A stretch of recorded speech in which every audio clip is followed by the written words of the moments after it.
Potovanja so neverjetna priložnost za osebno rast. To sem začel spoznavati skozi leta.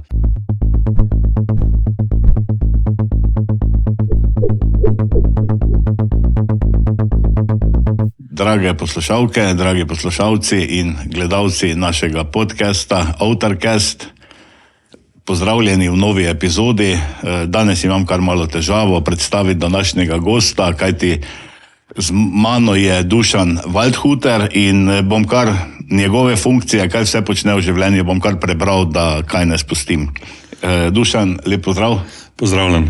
Jaz sem si napisal novinar, urednik, glasbenik, folklorist, lovec, predavatelj in še verjetno sem kaj pozabil. Pa, glej, se imamo čas. Se bomo še česa dotaknila. Če rečeva, najprej prihajaš iz Svetega Jurija, mislim, živiš v Svetem Juriju, Jurovskem dolu, prej prihajaš iz Maribora in svojo otroško strast si nekako ohranil tudi v poznejših letih, kajti koliko vem, že kot mali otrok si se loteval, si rad streljal z zračno puško. Ja, res je. Ne vem, kje si to skopal, ja. Drži. Imamo neke vire, smo poiskali nekatere stvari. Mislim, da te je v to peljal oče, ki je bil predsednik Strelskega društva v Mariboru. Ja, res je. In potem je sledila malokaliberska, potem sedaj pa kar z velikimi kalibri, mislim pa, da si tudi inštruktor. Res je. Še delaš to? Ja. Mogoče malo manj kot je bilo, ampak ja, seveda. Tako, in seveda potem pa streljanjem je povezano tudi lovstvo.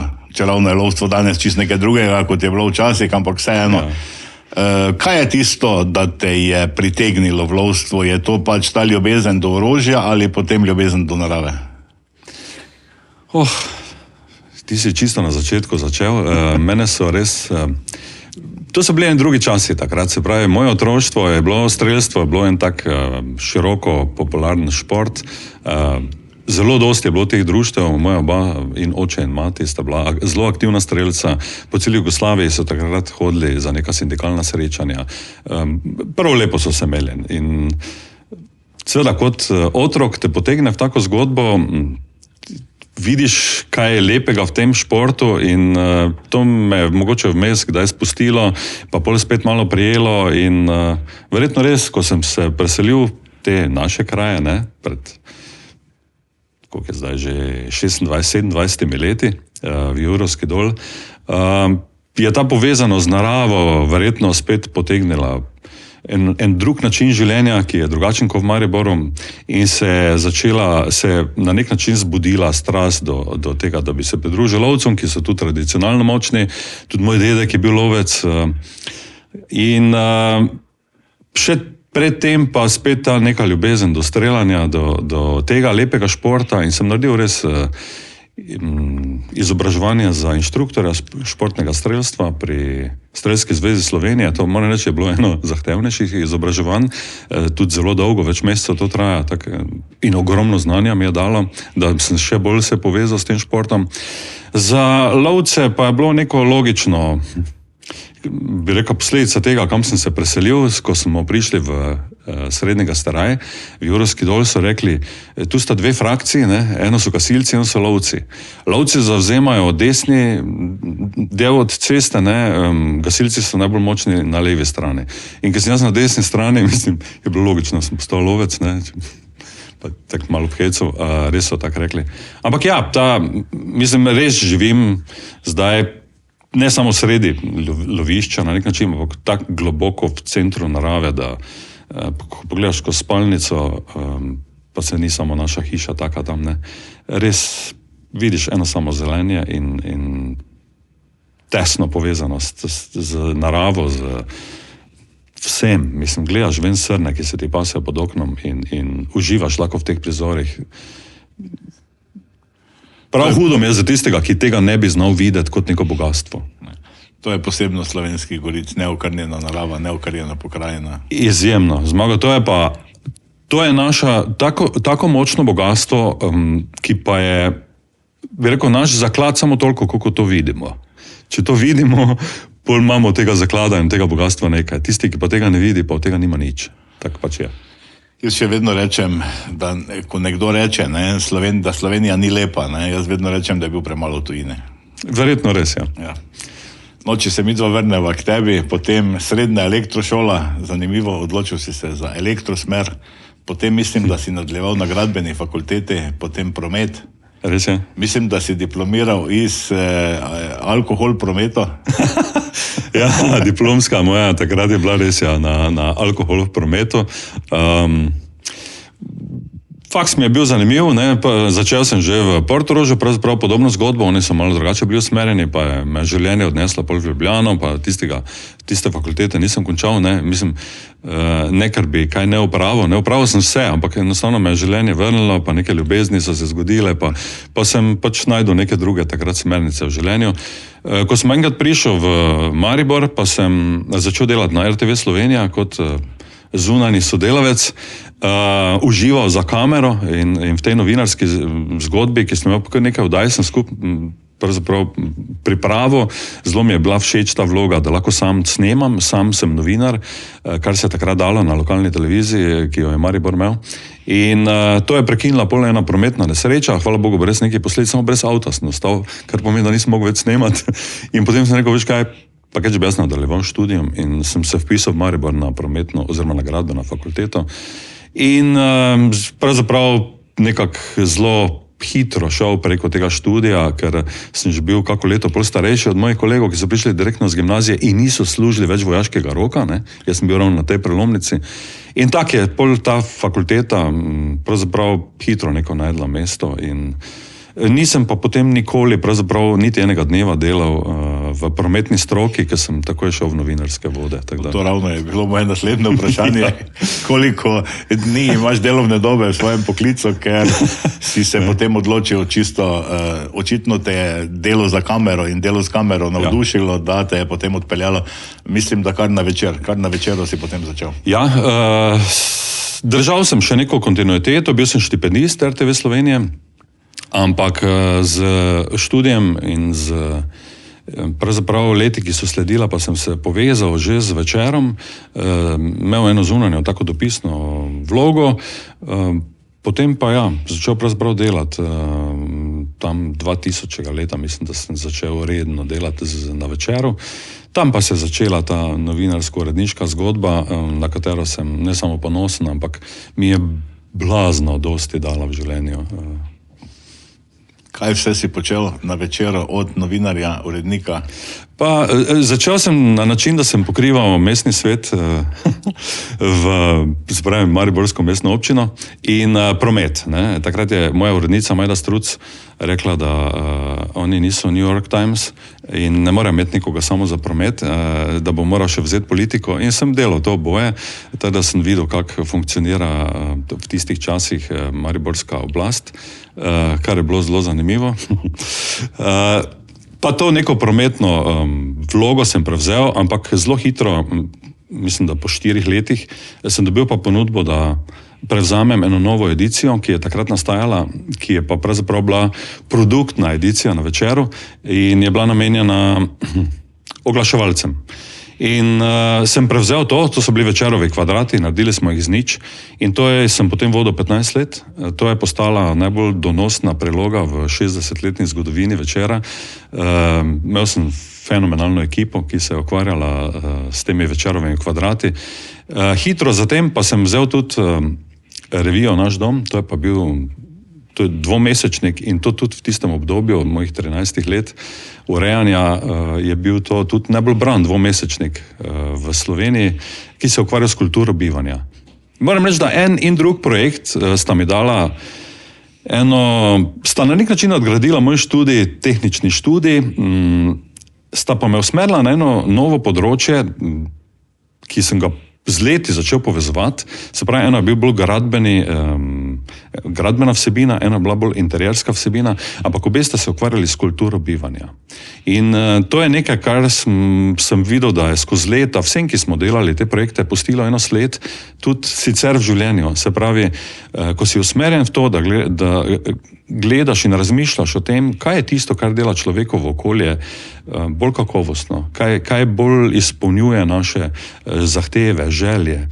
od tega, kako opremimo prostor, do tega, kako hišo si postavimo, kako uredimo okolico, kaj pomeni skupnost v tej zgodbi. Danes vidim, kako močno sled je to moje delo pustilo. To je po eni strani, ne? Po drugi strani pa sam novinarski poklic, ne? To pa Zmago ti dobro veš.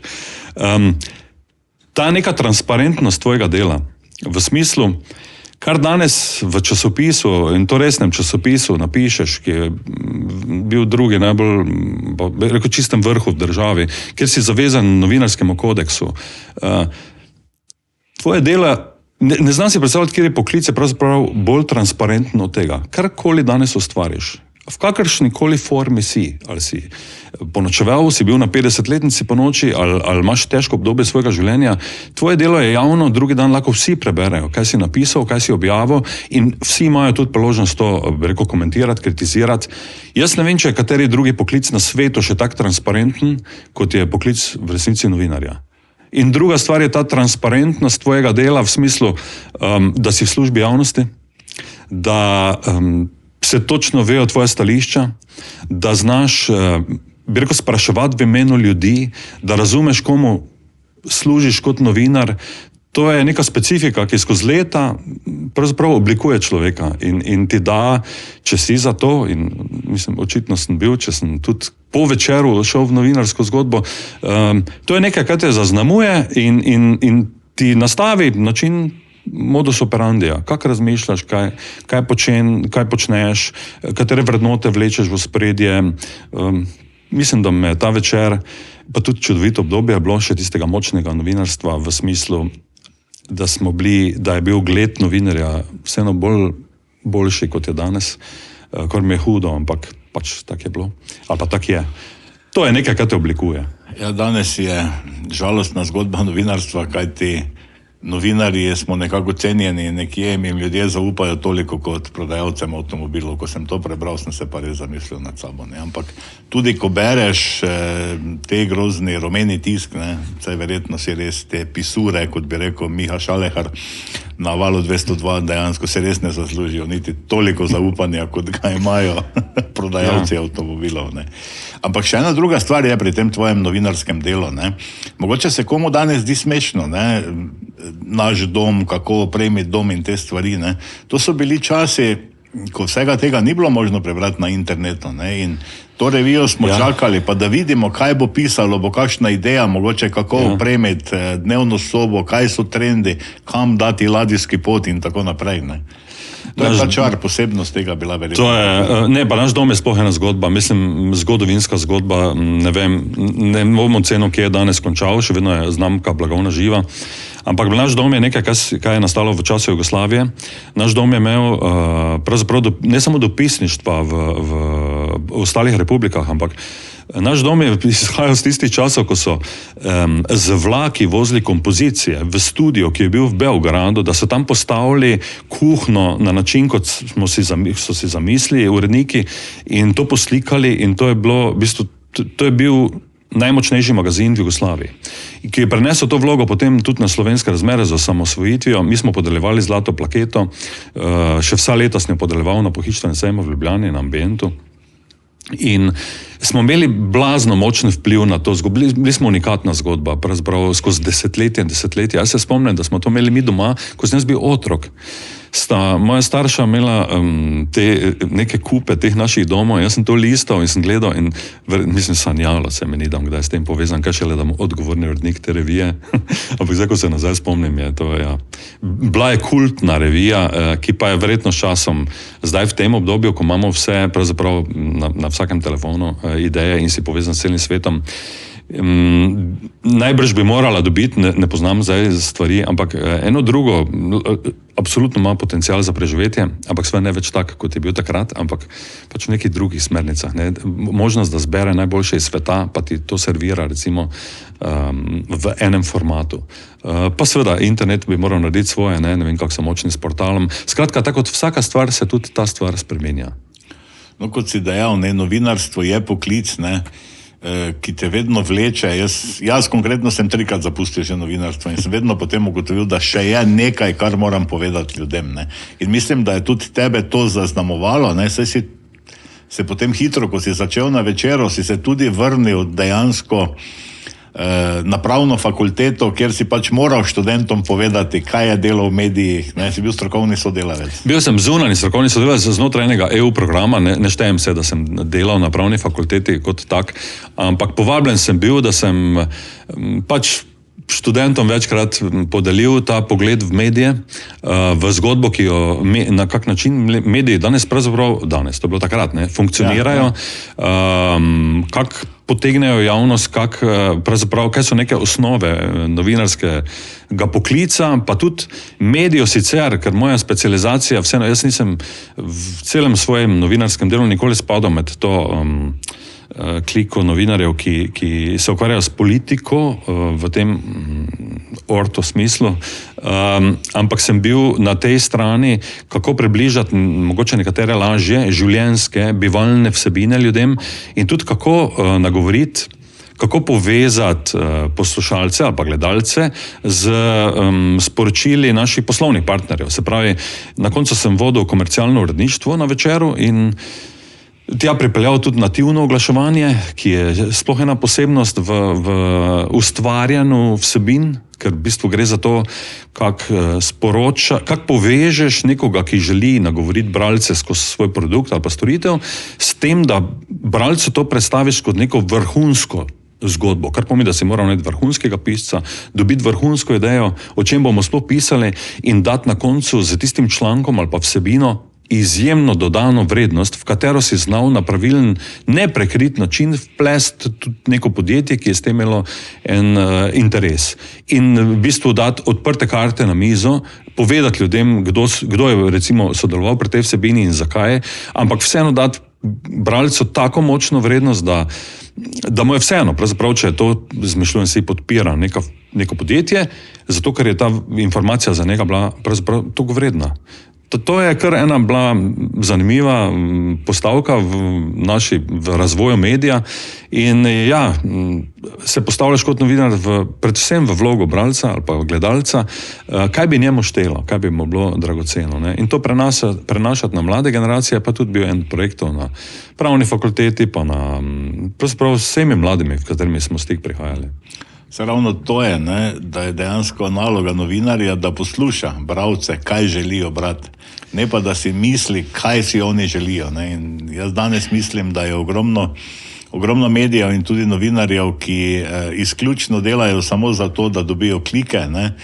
Kliki pomenijo denar, ne, ampak ker pač ljudje hlastajo za temi cenenimi vsebinami. Ne. Meni se konkretno rečeno večkrat obrača želodec, ko gledam te naslove. Ne, in to je res daleč od nekega resnega novinarstva. Ne. Res je. Ampak je del našega življenja. To je res. In to je nekaj, kar ljudje danes gledajo, berejo, klikajo, scrollajo po svojih malih ekranih. Vsi to počnemo. To je pač del, eni bolj, eni manj, eni samo zato živijo, eni pa pač nočejo tega sploh se dotakniti.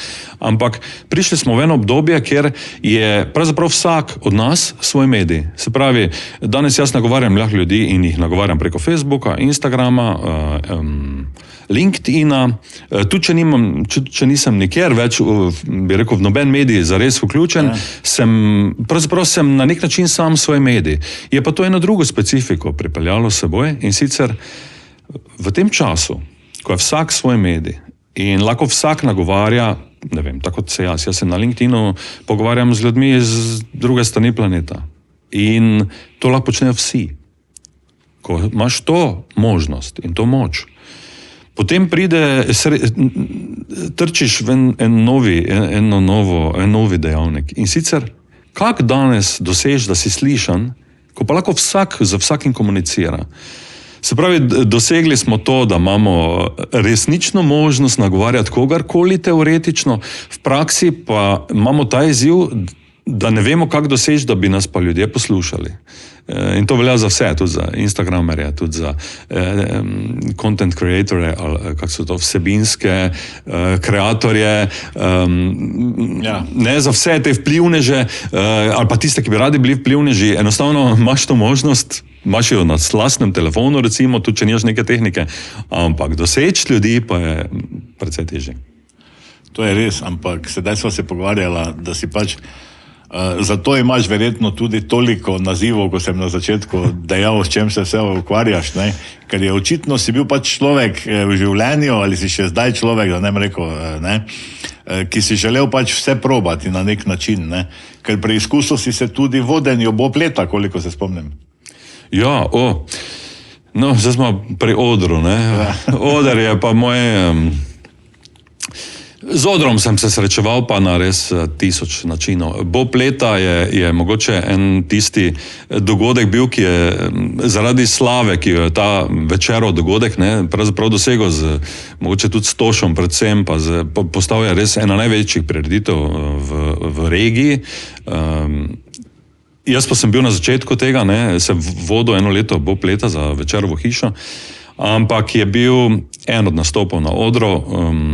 Začelo se je ta moja odrska pot z 16 leti, ko sem pristopil k folklori, k akademski folklorni skupini Študenti iz Maribora, in sem pri 16 šel na prvo turnejo v Maribor, potem Francijo, v Nico, in se je začela ta folklorna pot moja, ki še danes živi.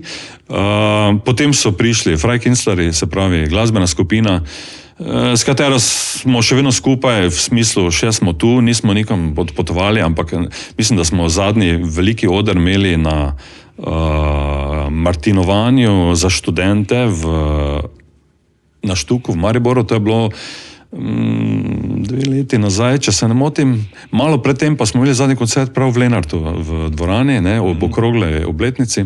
To je moja druga pot, kjer sem prihajal do odra, in tudi neko to povezovanje, pa moče predavanja na različne teme, pa je neka moja tretja pot do odra. In Večerov dogodek Bob leta je bil, ja, poseben. Še kakšna slika, kdaj pride mi pod roke. Malo sem se sam zamislim, ker sem tam bil zelo drzen, tudi glede tega, kako sem pravzaprav se opravil. To so bili drugi časi, ampak zelo lepe spomine imam tudi na ljudi, ki so sodelovali. Ja, oder me je nekako vlekel vedno. Omenil si skupino ansambl Freikinslerji. Ja. Tudi Freikinslerji ste nekaj posebnega. Dejansko sodeluješ v nekih projektih vedno, ki so nekaj posebnega. Kako vam je uspelo, ker isto je pri glasbi, ne? Ti si lahko vrhunski glasbenik, ampak če ne znaš te glasbe približati poslušalcem, je vse zastonj, ne? In vam je to nekako uspelo pri mladih in starejših, ne? Freikinslerji so bili kar zelo poslušana skupina dejansko. Ja, fajn smo se imeli, ko smo igrali. Mogoče je izziv to, da potem to v nekem trenutku, se pravi, dokler je bila to nam, pa se je bila v glavnem, vedno nam je bila zabava. Ampak seveda, kot ansambl ti postane del življenja, pa je tudi, bi rekel, nek vir prihodka, in ta del je bil lušen, ni pa bil najbolj zabaven, nismo tega imeli kot podjetje, nismo to poslovno pot na ta način vzeli, mi smo Freikinslerje ustanovili, ker smo se fajn imeli, in mislim, da je naš vzrok naše priljubljenosti bil predvsem tem, da vsi tisti, ki so bili z nami na naših nastopih, so lahko videli, da smo se mi resnično imeli fajn. Mi smo prišli s tem namenom na vsak nastop, da bomo se najprej mi imeli fajn, in vedeli smo, da se bo ogromno ljudi pripojilo tej energiji. Nekaterim pa ne moreš nikoli pomagati, tako kot ne moreš novinarstvu nikoli zadovoljiti vseh bralcev ali pa gledalcev, ne moreš niti na odru kot glasbenik zadovoljiti vseh, ki so prišli na neko prireditev, ker pač ne moreš, ker smo ljudje različni. Mi smo pač tudi povedali v mikrofon vedno, da mi se bomo imeli fajn, vi pa kak hočete. In bili smo spontani, imeli smo in svoje... Publika verjetno tudi začuti. Pa veš, da. Ja. Mislim, to je nekako ljudem nam prirojeno, ne. Pa dosti je bilo, bi rekel, zgodbe na odru, dosti zgodbe smo dali tudi v naše vse skladbe. Moj brat je v glavnem pripravljal avtorske skladbe, jaz sem bil avtor besedil, ogromno materijala smo vzeli tudi ljudskega v vseh pogledih, na koncu pa smo neko končno obliko, recimo temu priredbe glasbene, pa dali vsi skupaj in nismo se držali nekih okvirov. Pravzaprav smo spontano rinili iz teh okvirjev. Res pa, da smo nekatere elemente dobre zgodbe, ne da bi se jaz še takrat ukvarjal z zgodbarjenjem, pa vedno izpolnili. Recimo, vedno smo stavili na vse konje, v smislu. Če smo šli na en festival, recimo v Urberg, to se nismo rabili truditi, ker taki smo bili, ne. Smo želeli, da nastopimo z nečim živahnim, ker to smo mi. Želeli smo imeti eno posebno besedilo, ki je humorno in je v bistvu dela življenje prijetno. Brat je vedno poskrbel, da je bila glasbena podoba za strokovnjake vedno, kaj je to bilo? Ne, recimo spomnim se Števerjanov, naša polka je imela 3 dele, vsi 3 deli so bili iz istega dura. Jaz se dobene take polke sploh ne spomnim, da bi jo do drugih kdaj napisal. In to nekdo, ki je bil v glasbi, si čutil, tudi če nisi vedel, kaj se dogaja, je bila drugačnost. Potem smo stavili na to, da smo oblečeni drugače. Tam so vsi takrat naši začetki bili v gorenjskih narodnih nošah. Mislim, srečko, da bi kap zadela, če bi kdorkoli to predlagal. Mislim, kaj da imamo mi z Gorenci? Mi smo to, ki smo mi. Spravi, bili smo oblečeni drugače, imeli smo drugačne inštrumente, kot so imeli drugi. Mi smo vedno prišli na vsak festival, pa smo nekaj povedali, da smo tako v vsaki zgodbi nastavili prostor, da smo gledalca, poslušalca pravzaprav s temi par stavki povabili v zgodbo, našo zgodbo, frajkincarsko. In potem smo pravzaprav izkoristili smo vse, kaj je oder ponudil. Od tega, kaj smo bili videti, do tega, kaj smo povedali, kaj smo peli, kako smo peli, kak je bila glasba sestavljena. In zato smo niti čudno, da smo iz vseh festivalov prišli, dejansko iz vseh prišli nagrajeni. Ker smo bili toliko drugačni, pa sproščeni, da se je pač vedno tako končalo. In tako sem rekel, mi smo se vedno fajn imeli. No, druga stvar, ko si omenil glasba, ne, druga stvar je pa folklora. Dejansko, lahko rečem, družina Waldhuter se v Svetem Juriju, v Jurovskem dolu, kar podpisuje pod kar nekaj kreacij, potem nastopov na splošno. Vi ste družina folklore. Zakaj vas je ta folklora tako posrkala? To gre nazaj, kot sem rekel, kar se mene tiče, je to zdaj 40 let nazaj, ko se meni svet odprl, to so bili drugi časi, danes lahko potuješ kamor hočeš, kadar hočeš, skoraj ni ovir, svet je postal majhen. Takrat pa je bila folklora neko okno, se pravi, akademska folklorna skupina Študent je bila in je še danes vrhunska skupina v Sloveniji in kot taka je imela priložnosti za gostovanja po celem svetu in sem zelo vesel, da sem ogromno teh gostovanj bil deležen. In mi smo živeli takrat in zato, za vse nastope, tudi ki so bili v Sloveniji, za vse, kar ti je folklora lepega dala, tam sem spoznal svojo ženo in sva bila dolgo del te zgodbe, bi rekel, aktivnih skupin, pa tudi danes smo ohranili ta stik, še vedno se dobivamo, še vedno smo pripadnika ene zlate generacije, ki jo je imela ta AFS Kuč študent iz Maribora. Še vedno se čutimo zavednega, povezanega s to folklorno skupino, še vedno mi gre od dlake po konci, ko se zveni naša himna. In mislim, da bo tako ostalo. Mi pravimo enkrat Kudovec, vedno Kudovec. In ni čudno, da sta naša otroka, spravi Živa in Gašper, odraščala v tej zgodbi. Na odru stala oba, bom rekel, še v predšolskem obdobju, bila člana kroga, sta danes člana Kuč študenta. Gašper je celo predsednik društva, kulturno-umetniškega društva Študent Maribor, Živa je aktivna in na umetniškem in na tem, preko delovnem področju, aktivna plesalka. Naša družina je ne samo s to folkloro povezana, ampak tudi sicer za vsem, Slovenija je majhna. In Barbara pleše, sprej žena pleše pri Jurovčanih, vodi 3 otroške folklorne skupine v kraju in eno od teh je tudi ta, bi rekel, reprezentančna skupina šole Jožeta Hudalesa, to je Šlekapac. Šlekapac pa je tisti, ki je zdaj že... So bili zelo uspešni v zadnjem času, ne? So uspešni zelo, 8-krat na državnem srečanju, to se meni zdi izjemen uspeh, pravzaprav zelo sem vesel za te otroke, za to priložnost, ki jo dobijo. To je treba tudi tako mogoče pogledati. Vsako leto se predstavi več kot 200 skupin otroških na močnih srečanjih. In manjši del tega prije potem do regijskih srečanj. In na koncu zberejo iz teh regijskih srečanj 8 skupin, ki prijo na državno. No in tu smo bili že 8-krat.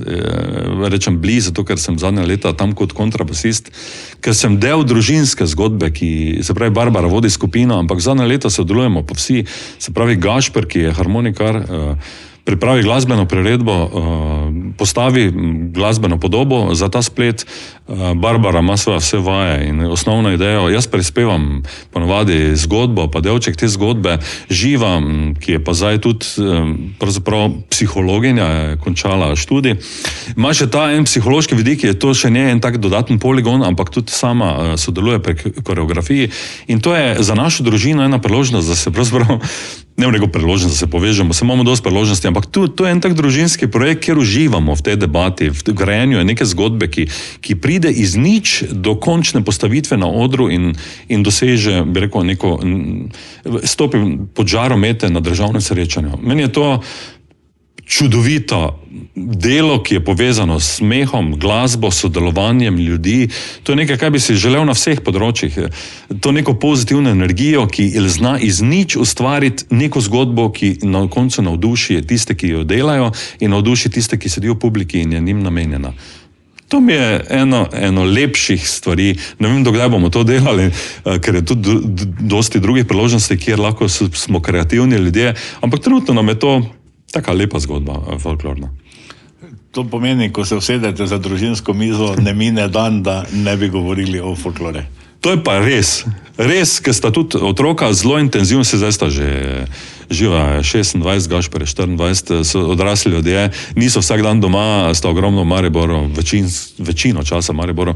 Ampak ja, to je tema, ki je zelo pomembna za vse nas, ampak ne v smislu pomembna, da je življenjsko pomembna, ampak je nekaj, kaj nas prižiga, notranje prižiga, navdihuje in je povezano s kreativnostjo, ki pa pač mislim, da vsi ljudje rabimo in si želimo.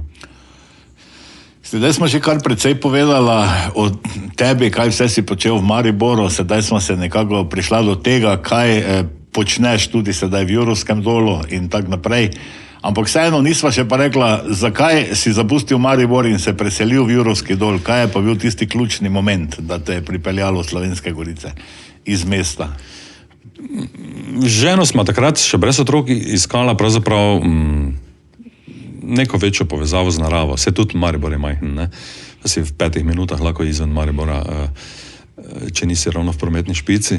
Ampak mi smo živeli, spravi moja starša sta se z Maribora preselila na drugo stran Maribora, v Bresternico, cesta na Žalcarja, v čisto naravo, ne, tam nisi mogel tja peljati, da nisi videl zajca v tistih časih. In to sva nekako pogrešala. Vse je bilo tudi okoli našega doma, tam na Šentilski cesti, kjer smo bila par let, vse zeleno, ampak prav sva htela en prostor za sebe, nekaj zelenega okoli hiše, lastno hišo, povezanost z naravo dnevno, lasten, mogoče neki vrt ali pa sadonjak, svoje sadje, neko tako in nekaj, kar bo blizu, da si še vedno nisi daleč od mesta in to so Slovenske Gorice za nas to. Mi imamo 25 minut do Maribora, pa toliko do Ptuja, pa malo več do Murske Sobote. Smo kar dobro omreženi, za razliko od tega, kaj si o nas mislijo, mogoče tam v Ljubljani, ne, kjer so za sebe država, tu smo kar blizu vsega. Kaj pomeni priti iz mesta na podeželje, priti v Slovenske Gorice, ker marsikdo reče, Slovenije Goričani so zaprti, dejansko ne želijo si novitet. Kako si ti doživljal ta sprejem v Jurovskem dolu? Meni je mogoče bilo to obdobje raztegnjeno na več let, zato ker nisem bil takoj potegnjen v delovanje kraja. Nisem se sam vrgel v to zgodbo, ker sem bil zelo močno vpet na dogajanje Večeru. To je pa taka služba novinarja je 24/7, se pravi nenehno. Način življenja, dejansko. Način življenja je tak, ne. In sem bil zelo vezan na naš grunt, ne, na našo. Pa gradila smo hiše, pa osnovala smo svojo družino, zmanjka tega časa za večje povezovanje. Barbari ni bilo tako zahtevno ali pa težko, pa je bilo bolj spontano, ker uči na šoli, kar pomeni, da vsako leto je toliko in toliko ljudi spoznaš.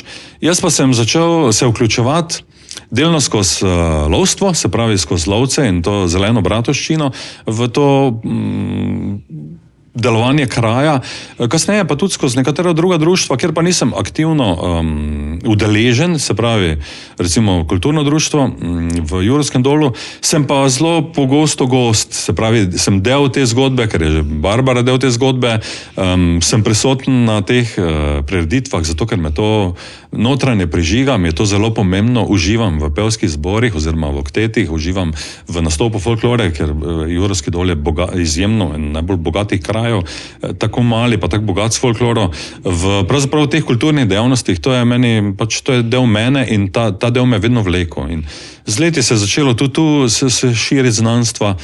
Midva smo bila lepo sprejeta, pravzaprav nikoli nisem čutil, da ne bi bil del te zgodbe. Zelo hitro so tudi leta minila, ne, tako sem prej rekel, zdaj je že 26 teče, kaj smo tu, naenkrat si del, ker vidiš že po letih, da si, mislim, zdaj pa ti že nekdo težko reče, da si na novo tukaj, ne. Nisi tu rojen, ta del mi vedno manjka, ne, ko se lovci menijo, ja, veš, to pa je tam pod, ne vem, ropom.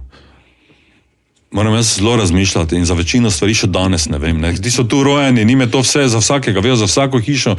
Jaz pa, če nimam osebne izkušnje, tako kot rabimo ljudje, ne, da vem, kdo je ta rob, pol se znaš sliko v glavi sestaviti, povezati, pol tudi veš, kam ga umestiš. Drugače pa mi lahko 100-krat nekdo reče, pod divjakom, pa še vedno ne vem, kje je to, ker ne vem, kdo je to človek. Ampak, ja, se to izboljšuje, uživam v tem procesu, da spoznavam tudi vedno več ljudi v kraju, da spoznavam na nek način tudi mentaliteto, ki je, pač, bi rekel, v vsakem kraju malo drugačna in težko bi zdaj dal neki izdelal profil Juročana ali pa Slovenije Goričana, ne, se pravi, kdo je nekdo, ki živi v Slovenskih Goricah, kaj je zdaj to, kaj ga naj profiliram. Mislim, da delimo vsi isto zgodbo, želimo kreativno, zadovoljno življenje, vsi si želimo napredka, ne želimo pa, da poruši noben napredek kraja, nekaj, kar bi vplivalo na to, kar imamo mi radi ali pa kar mi cenimo. Recimo, mislim, da večina ljudi razmišlja na ta način. Vsi smo načeloma odprti, ampak dokler mogoče nimamo občutka, da bo nekdo omajal naše pravice ali pa bonitete, ki smo navajeni, ampak to mislim, da je popolnoma človeško. Je pa priložnost za vsak kraj, da na nek način pazi na, vsak ima isto priložnost, da pazi na svoj razvoj. Doben si ne želi neke revolucije, imam občutek, ne, v enem Jurovskem dolu imam občutek, da si doben ne želi, da razvoj kraja prinese revolucionarne spremembe. Radi bi ohranili to, kaj nas dela specifične, radi bi povezali se med seboj, ohranili neko integriteto, pa neko dušo kraja, ohranili tradicijo, koliko je živa. Vemo pa, da si želimo z nekaterimi stvarmi vsi naprej, ne.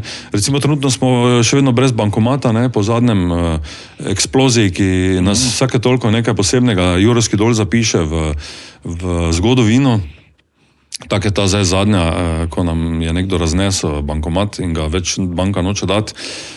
Se pravi, ne znaš si predstavljati, da kraj ne bi imel neke take ene osnovne dejavnosti ali pa, kar rečem, potrebuješ trgovino, potrebuješ te stvari, želiš si to, želiš tudi, da je sodobna in primerna in da je noter vse živo, pa veš, da ne more biti, ker smo premajhni. Ampak to neko kakovost življenja potrebuješ, si želiš in si jo zaslužiš in zato je tudi naloga lokalne skupnosti, da pač ljudem to omogoči. Blaznih premikov pa ne verjamem, da si ljudje želijo, ker tudi ne rabijo daleč hoditi, pa so jih deležni, ne. Lenart je blizu, ki raste, bi rekel, wow, ne. Imamo Maribor, ki je drugo največje slovensko mesto, zelo blizu, Avstrija blizu, vse imamo blizu, ne. Jaz ne vem, zakaj bi nekdo, kdorkoli si recimo želel v Jurovskem dolu neko industrijo. Mislim, zakaj pa? No, se tudi Juri še bolj se bo približal tem mestom, sedaj je v prostor umeščena severna obvoznica. Severna obvoznica se bo vam, bi dejal, Jurovskemu dolu ravno dovolj približala, pa ostala dovolj oddaljena, ne? Hvala. Iz tvojih ust v Božja ušesa, upam, da bo to kmalu. Mislim, da čakamo ta trenutek. Seveda, to so projekti, ki sem sam prometnik, ne, ki zahtevajo leta, pa dobro lobiranje, pa še, bi rekel, vse mora biti na tvoji strani, da se taka velika stvar v resnici dejansko umesti v prostor. Veselim se pa tega trenutka, ker bo resnično odprla, olajšala povezavo, z olajšano povezavo pa pridejo tudi, bi rekel, novi izzivi, nove priložnosti in takrat bo pa treba pametno upravljati, pospešeno pametno upravljati tudi s krajem. Ja, potem nevarno je za kraje, ko se potem tako približajo mesta, ne? Nevarno je potem, da kraj ne postane spalno naselje, ne? Kar Jurovskemu dolu pri tem priseljevanju zaenkrat zelo dobro uspeva. Se vedno, ko prijem na prireditev v Jurovski dol, sem presenečen, da je dvorana vedno premajhna, kar pa ni več značilno za celotne Slovenske Gorice, naprimer. Ne. V Jurovskem dolu je ohranjeno to, ne? Ja. Jaz vidim to kot po eni strani način, kaj so ljudje navajeni in kaj cenijo, po drugi strani, in to bi moralo mogoče dati na prvo mesto, pa vedno kot rezultat truda posameznikov, ki ženejo društva. Recimo v Jurovskem dolu je to društveno življenje zelo močno, razvejano, prisotno, uspešno. Kar nekaj teh društev, kjer zelo angažirani posamezniki krepijo to društveno vlogo, povezujejo ljudi in kdorkoli je bil kadarkoli aktiven v društvu, ve, tudi lovsko družina je društvo, ve, kako pomembno je pravzaprav imeti tistih nekaj ključnih ljudi, ki ženejo celo zadevo, ne glede na vse naprej, ki povezujejo, ki skrbijo za to, da se ta, bi rekel, društveni motor nikoli ne ustavi. In to zgleda v Juriju tradicionalno, uspešno, močna so društva, močni so gasilci, dosti se dogaja kulturno društvo, čebelarsko društvo, vinogradniki, športniki, enostavno zelo, večina se lahko zgleda pohvali z zelo uspešnimi, prodornimi posamezniki, ki to ženejo naprej in ženejo naprej. In pa seveda pa rabiš neko maso ljudi, ki sodeluje, ki se gre zraven, ki pomaga. Se pravi, kmečke ženske nisem omenil, recimo zelo močno, uspešno druženje, sodelovanje. Mislim, da je to ena taka posebnost, mogoče kraja, ki v Jurovskem dolu funkcionira, ki jo je treba zelo negovati. Ni to vse, ne? So še druge stvari pomembne v kraju, ampak ta del za ljudje so najbolj pomembni. In društvo je eno od tistih form druženja, povezovanja, nujno potrebnega, ki tudi preprečuje, kar si omenil, da to ne bi bilo nekega lepega dne, neko spalno naselje, ampak da se dogaja in da ljudje prihajajo. Želimo si še več obiska na teh prireditvah, nagovoriti še več ljudi, ne, ker marsikdo ima tudi danes tako službo, da pač si cel dan v službi, pa še vikende niso to, kaj so bili in ti mogoče malo ostane za neko druženje izven teh svojih najožjih krogov. Ampak ja, Jurovski dol je v tem poseben in upam, da bo tako stal. Treba bo pa bdeti nad tem in pač izpostavljati in te posameznike in ta druženja in biti pozorni na to, kaj bi se ljudje še želeli, ker pač to je to. To je duša kraja. Ne? Kraj ni nikoli samo, bi rekel, nek sklop cest pa objektov, ampak so tudi neke skupne vrednote, pa so neke skupne zgodbe, pa je neko izročilo. In tako kot je bilo včasih, pravzaprav zelo pomembno, da so ljudje sodelovali, ta izziv danes ni nič manjši. Danes tudi, če hočemo neke premike ustvariti, tudi na neki lokalni skupnosti, pa v neki skupnosti, rabimo neko vero, rabimo sodelovanje, rabimo zaupanje, ker brez tega pač se ljudje ne povežejo in se ti cilji ne dosežejo. Tako, že prej si me hotel speljati na tvojo aktualno temo, zelo dobro si dejal, zakaj smo bili Freikinclarji uspešni. Mi smo vedno ljudem predstavili zgodbo, del sebe smo dali, ne? In to te je tudi potem nekako zaznamovalo. Začel si se ukvarjati z zgodbarjanjem, potem ko si zapustil Mariborski večer, ne? Pa vseeno mogoče za začetek, zakaj ljudje bistveno rajši kupimo zgodbo kot neka dejstva? To je zelo preprosto, zato ker smo ljudje ustvarjeni na način, da komuniciramo zgodbo. Nismo ustvarjeni na način, da komuniciramo skozi številke in statistiko. To je super, sploh za neke stvari argumentirati. Ampak naša struktura možganov, to, kar nas pravzaprav ljudi dela ljudi, je povezana z načinom komunikacije, ta način komunikacije pa je povezan z uporabo zgodb. Se pravi, zgodbe so nekaj, kaj uporabljamo ljudje, odkar smo, na ta način funkcioniramo in načeloma se ljudje ne zapomnijo statističnih podatkov, zapomnijo se pa tiste stvari, ki nagovorijo njihova čustva. Zato smo pravzaprav tudi vsi rojeni zgodbarji, če uporabim to besedo zgodbarji, ne, Američani in Angleži rečejo storytelleri, pa nas pa ne vem, kaj bi bila boljši ekvivalent slovenskega prevoda, pač nekdo, ki uporablja zgodbo. In to delamo vsi, to delajo starši, ko vzgajajo otroke, ne. Jaz se spomnim, ko smo midva z bratom bila tam pred šolo nekje, pa smo bila doma, smo si pogrela kosilo, ne, in pol smo vžigala še žigalico na štedilniku ogenj, pa tisto žigalico, da ne bi se spekel, da ne kjer je odnajo. Dol vrgo pa je ti na linoleju gorelo, pa se nam je tako fajn zdela, pa smo še neki papirček zraven dala, pa smo tam v kuhinji skoraj malo zagorla. Pa je seveda na linoleju se to poznalo, mama je prišla domov, ne, in ko je vprašala, kaj smo tu naredila, smo rekla, da smo čaj polila. Mislim, odkot nam je to bilo, ne. Ni nama verjela, kar je čudno, ne. Skratka, in potem je povedala, bi rekel, tudi v navalu, v šoku in vsem, ne, se točno ne spomnim, ampak vem, da je uporabila seveda zgodbo, kaj se lahko ti zgodi, a pa se je nekomu zgodilo, kak je zgorela hiša, kak je umrl, vse. Tako je uporabiš zgodbo, da nekomu nekaj dopoveš. Zgodba je pravzaprav neki univerzalni način, pravzaprav to zgodbarjenje, uporaba zgodb je umetnost in veščina, kak ljudem skozi zgodbo omogočiš, da si nekaj zapomnijo, da nekaj razumejo, si zapomnijo, ker nekaj začutijo. To je pravzaprav uporaba zgodbarjenja. In recimo, ali pa, ne vem, Gašper je odraščal in ko je šel prvič na morje, sem poslušal, kako mu mama, ne, se pravi Barbara, dopoveduje, kako ne sme skakati na glavo, ne, ker se lahko poškoduje, ne, in ima trajne poškodbe in vse. In seveda zato je uporabila spet zgodbo. In to ljudje delamo tudi, če se ne zavedamo, ne. Ko hočeš, da te nekdo resnično se nekaj zapomni, vedno uporabiš, se pravi, mislim, lahko tudi statistiko, ampak ponavadi uporabljamo zgodbe, ker smo ljudje naredili za to, da poslušamo narative, ker se z njimi čustveno povežemo. Redki si zapomnijo številke, lažje si zapomni zgodbo. Dosti lažje, ker se je, bi rekel, vtisnila v tvoj spomin skozi čustva, ki so jo doživel. Zgodbe pravzaprav delujejo zelo kemijsko v naših možganih, se pravi, dokazali so Američani, ne, zmerjeni z aparaturami, znanstveno so dokazali, na kak način delujejo zgodbe, ker ko nekdo posluša neko zgodbo, ki ima seveda osnovne svoje prvine, kaj zgodbo dela zgodbo, ko nekdo posluša zgodbo, pravzaprav ti, ko nagovarjaš neka čustva, bom tako rekel, vsaka zgodba ima 3, recimo, neke dele po Josephu Campbellu.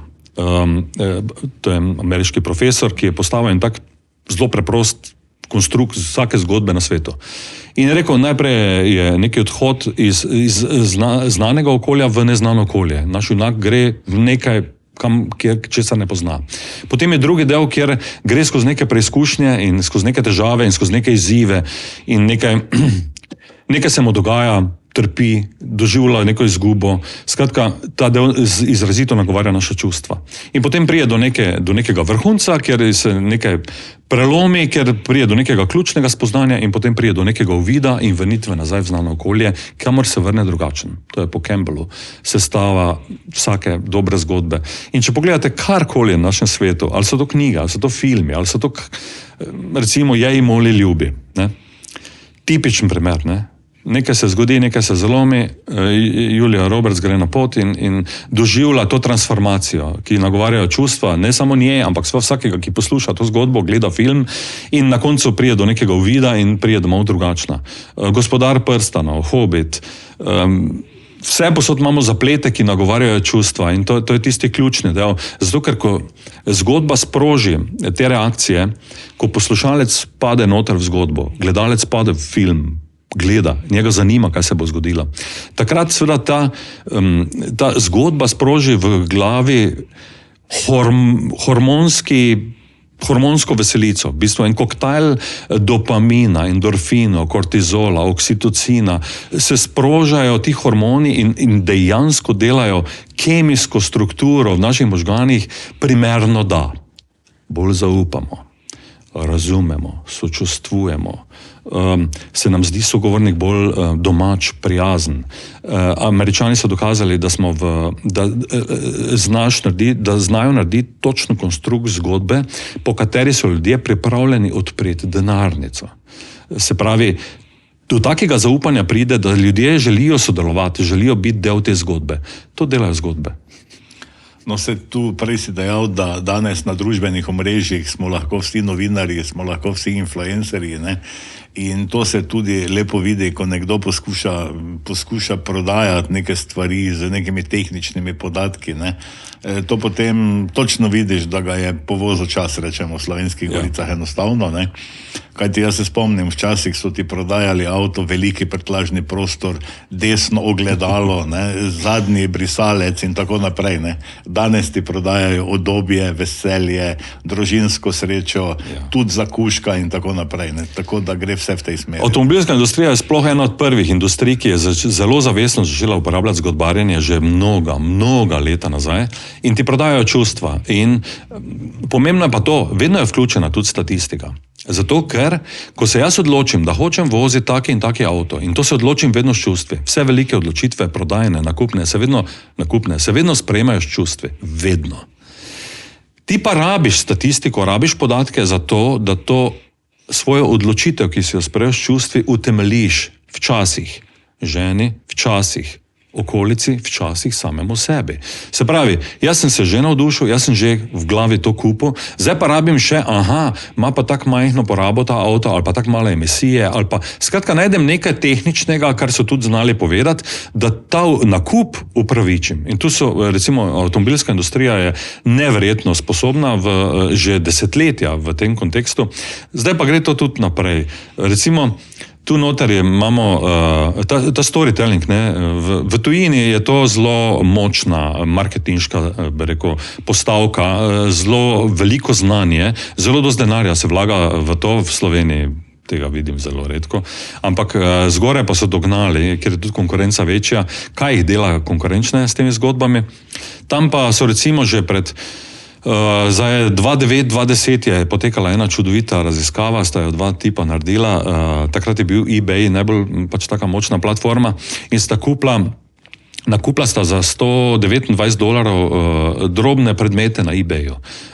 In 100 teh predmetov sta kupila in sta naredila taki socialni preizkus, marketinško, ne vem, kaj zgodbarski, in sta tem brezveznim predmetom, ki niso imeli dobene vrednosti, sta jih razdelila oziroma sta najela 200 piscev in sta jih najela, da vsakemu od teh predmetov pripiše eno zgodbo.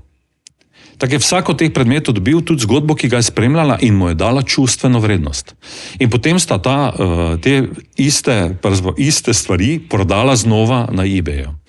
Zapravila sta torej $129, zaslužila sta pa $8,000. Se ni šlo za zaslužek, šlo je za eksperiment, ki je dokazoval, kakšno vrednost lahko dobi storitev ali produkt, če mu pripišemo čustveno vrednost skozi zgodbo. To je, če bo kdo pogledal, mislim, da še vedno obstaja spletna stran, portal significantobjects.com, se pravi significantobjects.com, in tam je ta poskus opisan. Zmagala je, bi rekel, od teh vseh predmetov ena keramična figurica glave enega konja, mislim, ki so jo kupili za manj kot $1, prodali pa za 63 krat večjo vrednost, $63 so dobili za tisto glavico, samo zato, ker je nekdo zraven zelo dober tekst napisal. Skratka, ampak to je samo eden od primerov, kako moč imajo zgodbe. Zgodbe pa v bistvu nimajo vrednosti samo v tem, kaj pripovedujemo drugim, ker so izredno močne zgodbe in uporabna, o tem govori moja prva knjiga, ne, The Business of Storytelling, ki so jo Kanačani izdali, ampak zgodbe v naših življenjih, največji pomen imajo tiste zgodbe, ki jih ne zamenjujemo z drugim, ampak ki jih govorimo sami sebi, ali pa jih ne govorimo sami sebi. Ker te pa delujejo tudi takrat, ko mi ne vemo, da delujejo, ne? Mi sami sebi povemo marsikaj, pa včasih niti ne vemo, kaj si dopovedujemo z nekimi zgodbami. Recimo, vsi vemo, da če si rečeš, da boš nečemu uspel ali pa ne boš uspel, imaš v vsakem primeru prav. Če rečeš, jaz ne bom nikoli mogel nehati kaditi, obstaja velika verjetnost, da boš imel najmanj blazne težave v tem procesu. Če rečeš, da ne bom nikoli znal angleško, verjetno lahko greš v 20 let hodiš v šolo in pa ne boš znal angleško, ker si dopoveduješ svojo zgodbo, ki ima blazno močen vpliv na tvoj svet, na tvojo percepcijo sveta in ja, to je kar fajn je te stvari vedeti, ker potem marsikaj razumeš lažje. Zanimive so zgodbe, ne? Na letalu, na primer, imaš čas, ne? In ko ti prinesejo krompirček in ima krompirček zgodbo, da je to iz ene angleške kmetije ali irske, ne vem, kje sem zadnjič bral, mislim, da na Raineru, ne, mislim, ja, prodajo ti tisti čips, ne, ampak ima zgodbo, ni navadni čips, to je čips zgodbo, ne. Ti ne daješ letalski družbi dobička, ampak podpiraš onega kmeta tam v Angliji, ne. Če ravno tak kmet verjetno ne obstaja, ne. Recimo včasih, ne morem reči za Ryanair, ki so tako ali tako diplomirali tudi na tem področju zgodbarskem, ampak recimo greste v hotel Plesnik v Logarsko dolino, zelo zanimiv hotel, ki spada med, po moje oceni, med vrhunsko trajnostne butične hotele v Sloveniji, pa se jih je, mogoče ni jih dosti, ampak nekaj pa jih je v Sloveniji. Tam recimo ti predstavijo zajtrk, ti povejo, ampak dejansko imaš za vsak kruh, mleko, jogurt, salamo, marmelado, če želiš, dobiš vir, odkot pravzaprav imajo, z katere kmetije prihaja, to kmetijo lahko tudi obiščeš, lahko pogledaš njihovo, na nek način proizvodnjo ali pa mini proizvodnjo, in tam se znajo tudi kar dobro iti s temi zgodbami, razumejo, da nimajo samo, bi rekel, pravličnega kosa naše Slovenije v tej Logarski dolini, ampak vsaj tu v Plesniku so se zelo usposobili tudi na tem, bi rekel, področju, da znajo zlez pod kožo skozi čustva, skozi zgodbe naše preteklosti in skozi zgodbe tega posebnega kraja. Tako da tudi pri nas imamo in podjetja in posameznike, ki to vladajo. Hvala Bogu. No, omenil si že knjigo, ki je šla leta 2020, The Business of Storytelling, ne? Potem je šla tudi slovenska različica, Donosno zgodvarjenje. In kako ti je uspelo, da si prodrl na ta kanadski trg? Ne? Verjetno je, knjiga je šla v angleščini, zaradi večjega trga dosežeš večji trg, kot je slovenski trg. Res je. Pač jezik odpira, prestopa meje. Spomnim se na faksu, je naš profesor fizike rekel, v življenju se morate učiti samo dve stvari. Eno je matematika, zato ker iz matematike izhajajo vsi predmeti, vse takrat smo ga čudno gledali. Drugo pa je tuj jezik, zato ker samo tako lahko komunicirate s svetom. In v resnici ti tuj jezik, se pravi angleščina, ki jo še vedno govori, pač velik del tega, ali pa največji del tega sveta, ki smo mu mi blizu na nek način, je seveda ne samo okno v svet, ampak izstop iz tega našega dvorišča, nas je samo 2 milijona, to niti za eno pošteno mesto nas ni v marsikaterih razmerah. In seveda tu smo doma, dragoceno je vse, ampak če hočeš pač malo večji doseg imeti, moraš pogledati preko tega. Ravno takrat vem, da je bila sprejeta odločitev tudi na Amazonu, da recimo slovenskih knjig sploh ne bojo več izdajali, ker smo absolutno premali trg. In to je dokončno mi dalo tudi, bi rekel, odločitev, pomagalo pri odločitvi, da bo knjiga šla v angleščini. Drugače pa ta založba kanadska vodijo Aaron Raymond, mislim, da zdaj že okoli 70, pa malo več. Je pa New York Times bestseller avtor, se pravi en od vrhunskih piscev, tudi podjetnikov. Jaz sem ga spoznal pred leti v Ljubljani in me navdušil z marsičem, življenjsko filozofijo, energijo, znanjem širokim. Tudi glede na njegova leta je bil človek, ki ima najmočnejšo energijo v prostoru, kjer nas je bilo 100. In jaz sem to videl, doživel in me resnično navdušil. Povezal sem se z njim in zdaj je pravzaprav že druga knjiga šla tudi pri tej založbi. Ti odpirajo vrata ne samo na severnoameriško področje, ampak pravzaprav na cel globalni ameriški trg. In vse ne gre samo za knjigo, gre tudi za vse povezave, gre za mogoče tudi poslovne povezave, ki sem jih ustvaril z tega. izjemno dragocena izkušnja, je tudi izdat na tujem trgu knjigo in lahko dan srečam bravo vsem, ki to počnete. Ni pa to seveda, ker to ni Harry Potter, ne, to ni, bi rekel, leposlovje, pa še to tistih 1%, ki doseže svetovno slavo, ne, ampak je pravzaprav priročnik. Je to specifična, pravzaprav skoraj poslovna zgodba izdaja knjige v tujini in moramo tako vedeti, ne, to je danes v Sloveniji še vedno relativno malo knjig se izda, na globalnem trgu pa so knjige nekaj, kar je po eni strani, bi rekel, množično postalo, ne, izdaja knjig na Amazonu, izdaja več 100 knjig vsak dan, seveda pokriva tudi milijardni trg. Po drugi strani pa je nekako Raimondovo razmišljanje v teh krogih, ker je sam milijonar, ne, pa je doma po celem svetu, je, da pravzaprav nekdo, ki danes nima lastne knjige, nima svetu kaj povedati. Ta pač filozofija je neka Kanačana, ne, ki odpira čisto neko novo, no, meni pomembno, na nek način tudi poglavje, če hočeš razumeti svet zunaj slovenskih meja, se moraš družiti tudi s takimi ljudmi, da sploh razumeš, kako svet zunaj slovenskih meja funkcionira. Mogoče odkvarjaš se z zgodbarjenjem, mogoče še nam zaupaj zgodbo ali verjetno nas marsikdo posluša, pa si razmišlja, jaz bi izdal knjigo. Kako se tega lotiti, da prideš do Amazona in lahko izdaš? Danes ali poznaš ljudi, ki to so že naredili, ali to delajo celo, ker nekateri se s tem ukvarjajo, ali pa enostavno si internetno toliko prisoten, močen, da enostavno poguglaš, kako se to naredi.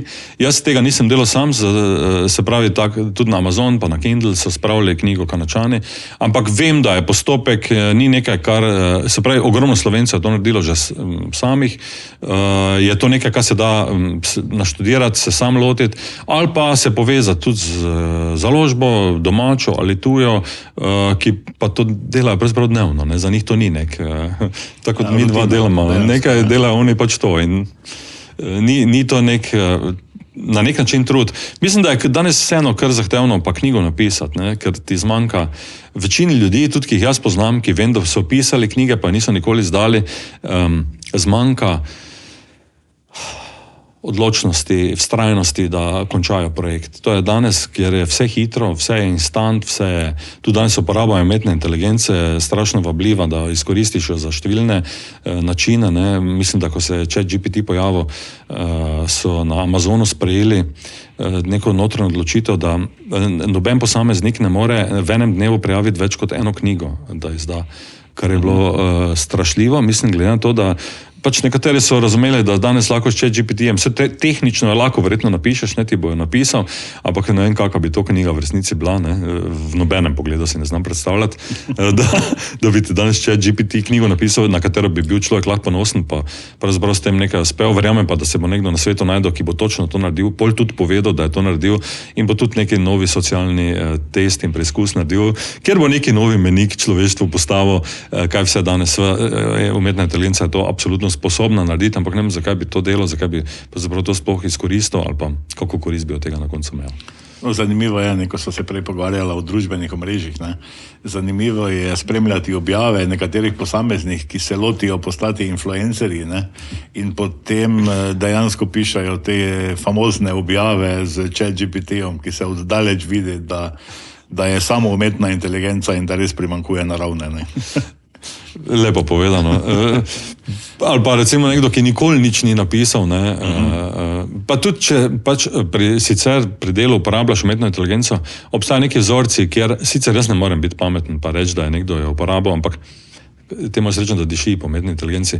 V končni fazi pa mislim, da je umetna inteligenca tudi ena stvar, jaz nočem nič grdega proti temu reči, ker jo tudi samo uporabljam pri svojem delu, omogoča mi neprimerno večjo storilnost, ker pač ogromno stvari počnem, v smislu dodatnega razmisleka o odpiranju novih opcij.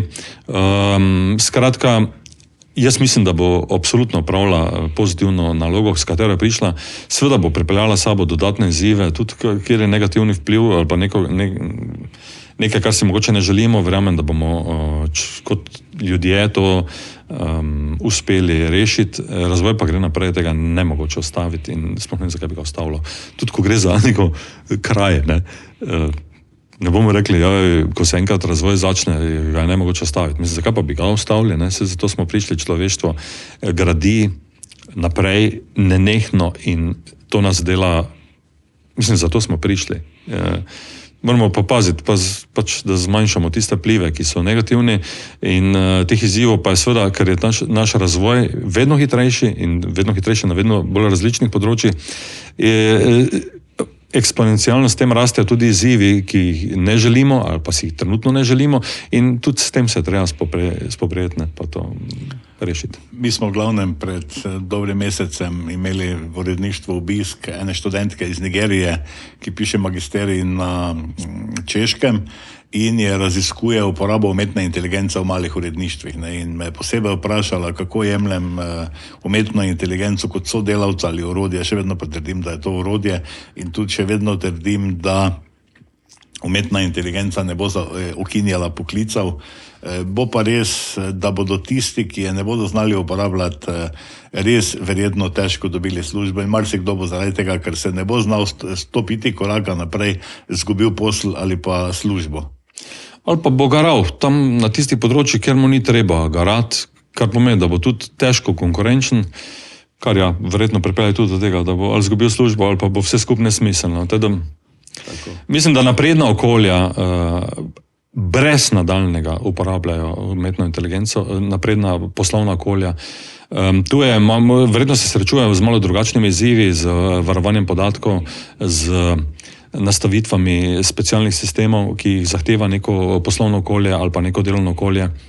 In to so rešitve, ki so še danes drage. Vsak si ne more privoščiti, da ima vsak zaposleni na računalniku ChatGPT, že zaradi, bi rekel, odliva mogoče nekih poslovnih skrivnosti ali pa vsaj strahu, da se lahko to zgodi.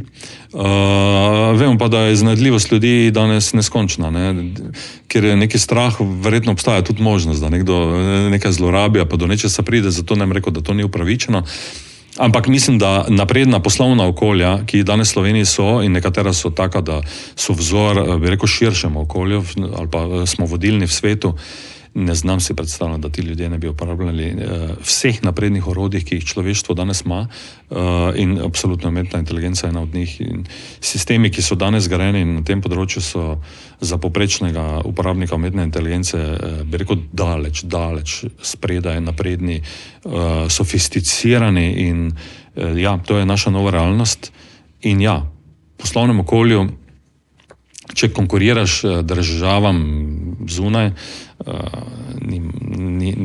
ni šanse, da tega ne uporabljaš. Ker potem poceniš, poenostaviš si razne analize in vse te stvari. In dejansko je isto, kot da nekdo pride v službo, pa ga vprašaš, na razgovor za službo, pa ga vprašaš, če zna uporabljati računalnik, pa reče, ne, jaz delam s pisalnim strojem. Recimo. Je danes konec. Recimo, ali pa to je meni podobno, recimo, da bi zdaj, na začetku je skoraj bilo tako, da če bi te nekdo vprašal, če uporabljaš umetno inteligenco, ChatGPT, da so se ljudje skoraj bali povedati, da jo uporabljajo in da je to bilo skoraj sramotno in kot da nekaj potvarjaš, fejkaš, goljufaš. Ta del je bil izpostavljen. Jaz pa to gledam... To je negativna konotacija. Zelo negativna, ker je marsikdo sve ni uporabljal in je to doživel kot da bo konec sveta in človeštva, ne česa vsega. Ampak jaz to jemljem podobno, kot ko je prišel kalkulator, pred Bog ve kdaj, in do takrat smo pa peš računali. In zdaj bo nekdo rekel, ne, kalkulatorja nočem, ker je to fake, hočem ročno računati na papir. To mi je podobna zgodba. Mislim, zakaj bi pa vztrajali? Človeštvo je si izmislilo kalkulator, da nam je olajšalo življenje. Potem je prišel računalnik, kaj bomo rekli? Ne, jaz bom vse delal peš in ročno ne bom uporabljal osebnega računalnika, ker je to fake. Tako je zdaj mi podobna zgodba z umetno inteligenco. Eno blazno sposobno orodje, ki ima svoje dobo razvoja in je preneslo in je na začetku bilo omejeno, danes je malo manj in se razvija dnevno, zdaj bomo pa rekli, tega pa mi zavedni ne bomo uporabljali, ker kaj? Nič, propadli bomo, ker celi drugi svet bo te orodje uporabljal in bomo zadaj. Mislim, tako to je moje videnje. Ja. Sedaj smo govorila o zgodbarjenju, donosno zgodbarjenju, pa greva na zadnjo knjigo, Prebojeni potovanjih. Še me ena stvar zanima. Vmes še je bila platforma Slow Wood Life. Zakaj? Slow Wood Life je pa na nek način tudi moja poslovna pot, se pravi, ko sem šel zvečera, sem napisal knjigo o zgodbarjenju, potem začel malo svetovati drugim glede uporabe zgodb v poslovnih okoljih, zato ker sem skozi večere, skozi komercialno uredništvo pravzaprav samo zgodbe ustvarjal ali pa smo jih ustvarjali in jih se naučil na nek način prodajati. Se pravi, ustvarjati z namenom, da nekaj dosežemo. In tako je prišlo do knjige prve. Potem pa sem ugotovil, da bi pravzaprav to neko znanje lahko najlažje ali pa najlepše uporabil na lastnem podjetju in sem bil soustanovitelj podjetja Slow Food Life, kasneje platforme Woodwigov, ki je pa butično trajnostna turistična platforma, mednarodna. Slow Food Life pa je medij, ki je združeval in še danes združuje pravzaprav različne medije, multimedijska platforma, ima portal, razstavo Bivanje z lesom, revijo Bivanje z lesom, socialna omrežja in na vse možne načine smo probali doseči uporabnika, ki bi ga zanimala kakovostno bivanje. Kakovostno bivanje z lesom, kakovostno bivanje z naravnim okoljem, povezano sam s seboj in z okoljem. Skratka, te neke vsebine smo krepili, nagovarjali in je bila ena poslovna odločitev. Tudi direktor tega podjetja sem bil več let.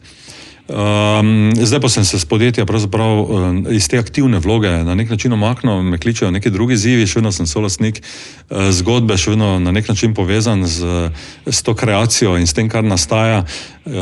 Želim odlično in vidim odlično prihodnost tudi za te medije, ker se ljudje vračamo, pravzaprav, tako kot sem se jaz v Jurovski dol k naravi bliže.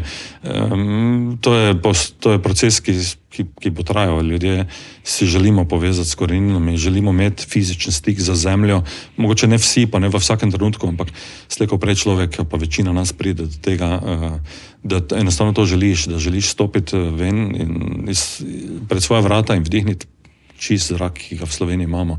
Hočeš piti vedno vodo iz pipe, mislim, blagoslovljeni smo s tem, kar imamo. Teda na nek način tak je nastala platforma Slow Food Life, izjemnega potencijala, ker to je nekaj, kar je začela tudi država prepoznavati.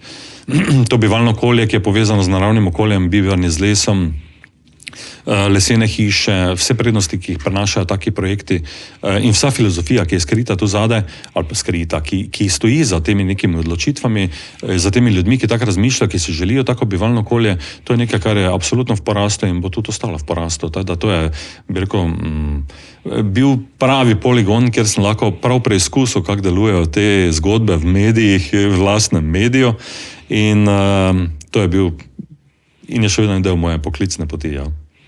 Kako pa potovanja? Prebujeni skozi potovanje. To je nekako bil povod najnega pogovora, kajti pred dnevi je šla ta knjiga najprej v angleščini, potem pa še v slovenščini. Mogoče še par besed, odkot ta ideja? Potovanja so pa del moje osebne zgodbe, odkar pomnim zase. Mene je vedno vleklo po svetu, že kot otroka sem izkoristil vsako priložnost. Potem je šlo v folklor, kot sem omenil, 16 leti so bile prve turneje in z veliko radostjo v srcu sem bil del teh zgodb. Prepotoval sem, pa dotaknil sem se do zdaj vseh kontinentov in pravzaprav potoval z namenom, da več sebe najdem, več sebe doživim, mogoče nekaj globjega, kot je običajno potovanje, vedno me je to izredno navdihovalo, globoko sem bil se povezal s tem, zelo veselil in z leti pa začel opažati, da z nekaterih potovanj pridemo pravzaprav z nekaj spomini, z nekaj zadnje čase fotografijami in všečki oziroma selfiji. Z nekaterih potovanj pa sem opazil že pred leti, da pridem bolj več sebe prenesem nazaj, več sebe doživim na teh potovanjih, drugače srečam svoje misli, svoje izzive, spreminjam na nek način. Se pravi, vsako potovanje mi je začelo ponujati ogledalo lastne zavesti, ker tisto, kaj s sabo nosimo na vsako potovanje, ni kovček, ne? Ker včasih imaš ovček, včasih imaš torbo. To, kar vzameš na vsako potovanje, vzameš svojo zavest, sam sebe, svoja pričakovanja, svoja vprašanja, svoja hrepenenja, svoje predsodke. To jemlješ na potovanja sabo. In če potovanja jemlješ kot priložnost, da za svojo lastno osebno rast, potem ti potovanja lahko da veliko več kot samo to, da vidiš tuje kraje. Potovanja so neverjetna priložnost za osebno rast. To sem začel spoznavati skozi leta. Širijo našo sposobnost dojemanja, odprtost, večajo refleksijo, rahljajo identiteto, olajšajo opuščanje starih nekih miselnih vzorcev, odpravljajo rutino, zmanjšujejo avtomatske odzive. To vse nam dajejo potovanja in če gremo mi na pot z željo, da gledamo z očmi iskalca, da doživimo globje, da pustimo, da pridemo res mi do izraza. Potovanja nam nudijo neverjetno možnost, da to v resnici naredimo in da pridemo domov drugačni, malo spremenjeni, bolj polni, povezani sami s sabo, povezani z lastnim dojemanjem sveta. Če hodimo z odprtimi očmi okoli na način, da si dajemo priložnost, da na potovanju, v tujih krajih, na tujih cestah, pravzaprav se srečujemo tudi z svojo notranjostjo, s svojimi občutki, pričakovanji, tudi predsodki. Lahko je potovanje pravzaprav resnična prelomnica v življenju, ko se vrnemo domov, sploh če znamo ohraniti ta stik, kar pa nam ravno neke zgodbe omogočajo. Se pravi, v knjigi lepo pišem, kako lahko se vrnemo z neko zgodbo, ki nam pomaga urediti naše misli, vse, kar smo doživeli, v nek kontekst, ki ima neko vrednost za nas. To nam zgodba pomaga. In če znamo z tega nek mini manifest napisati, kot neko obljubo nekemu drugemu, pa kot za sebe, za lastni notranji kompas, kot nekaj, kar si želimo živeti prihodnje z temi novimi spoznanji, pa smo naredili čudež iz potovanja. In ta potovanje niti ni nujno, da je v neke noro dobre, zanimive, spektakularne, instagramabilne kraje. Jaz sem bil, ko sem bil drugič v Avstraliji, ki sem bil na povabilo ene blazno uspešne korporacije, sem bil gost in so nas nosili po rokah. Potovali smo v prvem razredu. V istem dnevu sem bil na jadrnici pa v helikopterju. Mislim, res kaj ni bilo. Ampak to potovanje mi je od vseh mojih potovanj v Avstralijo na nek način pustilo najmanj. Ker sem bil z glavo v službi, ker sem bil z glavo v starih projektih, ker sem bil v nekih vsebinah, ki nisem bil pri stvari, nisem bil čuječ, nisem bil prisoten, s 5 čuti nisem sodeloval. In ko sem prišel domov, čeprav se danes tega še danes spomnim, mi je to potovanje za eno Avstralijo postilo malo. Kar pomeni, ni dovolj blazno lep razgled, da se v tebi sproži transformacija. Moraš biti prisoten. Po drugi strani pa imam, en kup dokazov, kjer sem pa bil relativno blizu, recimo na muzej, mestni muzej Ljubljana, recimo, ko sem enkrat z Barbaro šla v enem državnem popoldnevu, tam pa sem, se pravi, spet odmik od doma, ampak relativno blizu, nič posebnega. Tam pa sem doživel ene take uvide, ker sem bil prisoten, bil sem pri stvari, tam pred tistim lesenim kolesom, najstarejšim, ki ga imamo na svetu, z osjo, sem obstal in sem razmišljal o lastnih poteh, pa sem razmišljal, odkdaj ljudje potujejo, kako potujejo. In pravzaprav tam ugotovil, da človeka lahko nagovori, ko si pozoren na svoje notranje stanje, potem ni pomembno, koliko kilometrov si prepotoval, pomembno je pravzaprav, koliko sebe si prinesel s sabo in koliko sebe si srečal na tej poti. In recimo ta dogodek v Ljubljani sem ugotovil, da lahko navadni kraji na našem potovanju postanejo skoraj da svetišča, če gledamo z očmi iskalca in smo prisotni v trenutku popolnoma. Ja, ker te turistične destinacije opevane, potem hoteli 5 zvezdicami in tako dalje, ti ne dajo bližine, vidijo ti lepoto krajev, ne prideš pa stik z lokalci, z domačini, ne povežeš se z njimi, in to je potem, ena izkušnja je, ampak ni pa tiste notranjosti, nimaš zgodbe, konec koncev. Ne. Res je. So pa nekateri vrhunski hoteli, ki sem jih srečal, to ni nujno 5-zvezdični, še manj del verig, ki imajo neke posebne zakonitosti, ki so tudi pisane na kožo človeku. Ampak nekatere destinacije so pa narejene na način, in to je to, kar sem tudi svetoval že nekaterim podjetjem, pravzaprav to je en del mojega poslovnega življenja zdaj, da me pravzaprav najamejo, da ne samo, da doženem, kakšna zgodba stoji za destinacijo ali pa kakšna bi bila še boljša, ampak tudi kako oblikovati izkušnjo, ki jo je deležen uporabnik, posameznik, gost.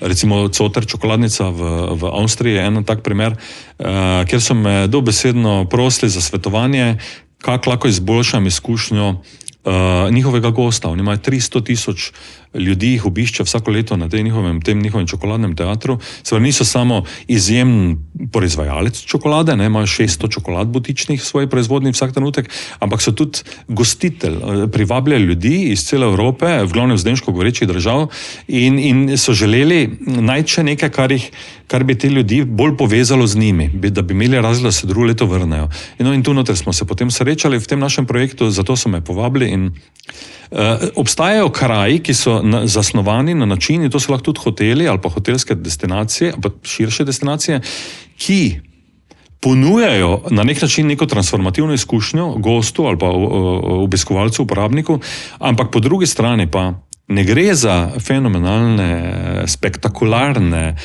niti prostore, niti destinacije, ampak ti najboljši prostori so narejeni na način, oblikovani na način, da pustijo prostor človeku, da se v nekem trenutku lahko tudi, bi rekel, ta prostor malo umakne in da imaš ti čas sebe postaviti na tiste mesto v ospredje.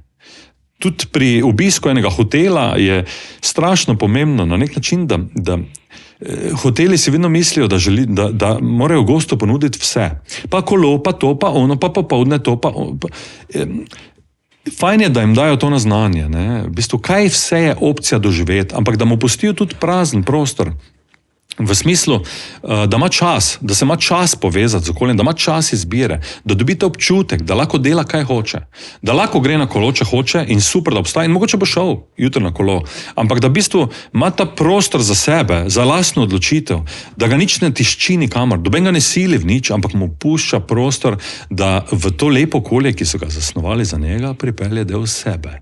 Zato, ker ko bo on skozi njihovo hotelsko zgodbo, ko bo v tej prepoznal svojo osebno zgodbo, potem so dosegli to, kar so si pravzaprav želeli.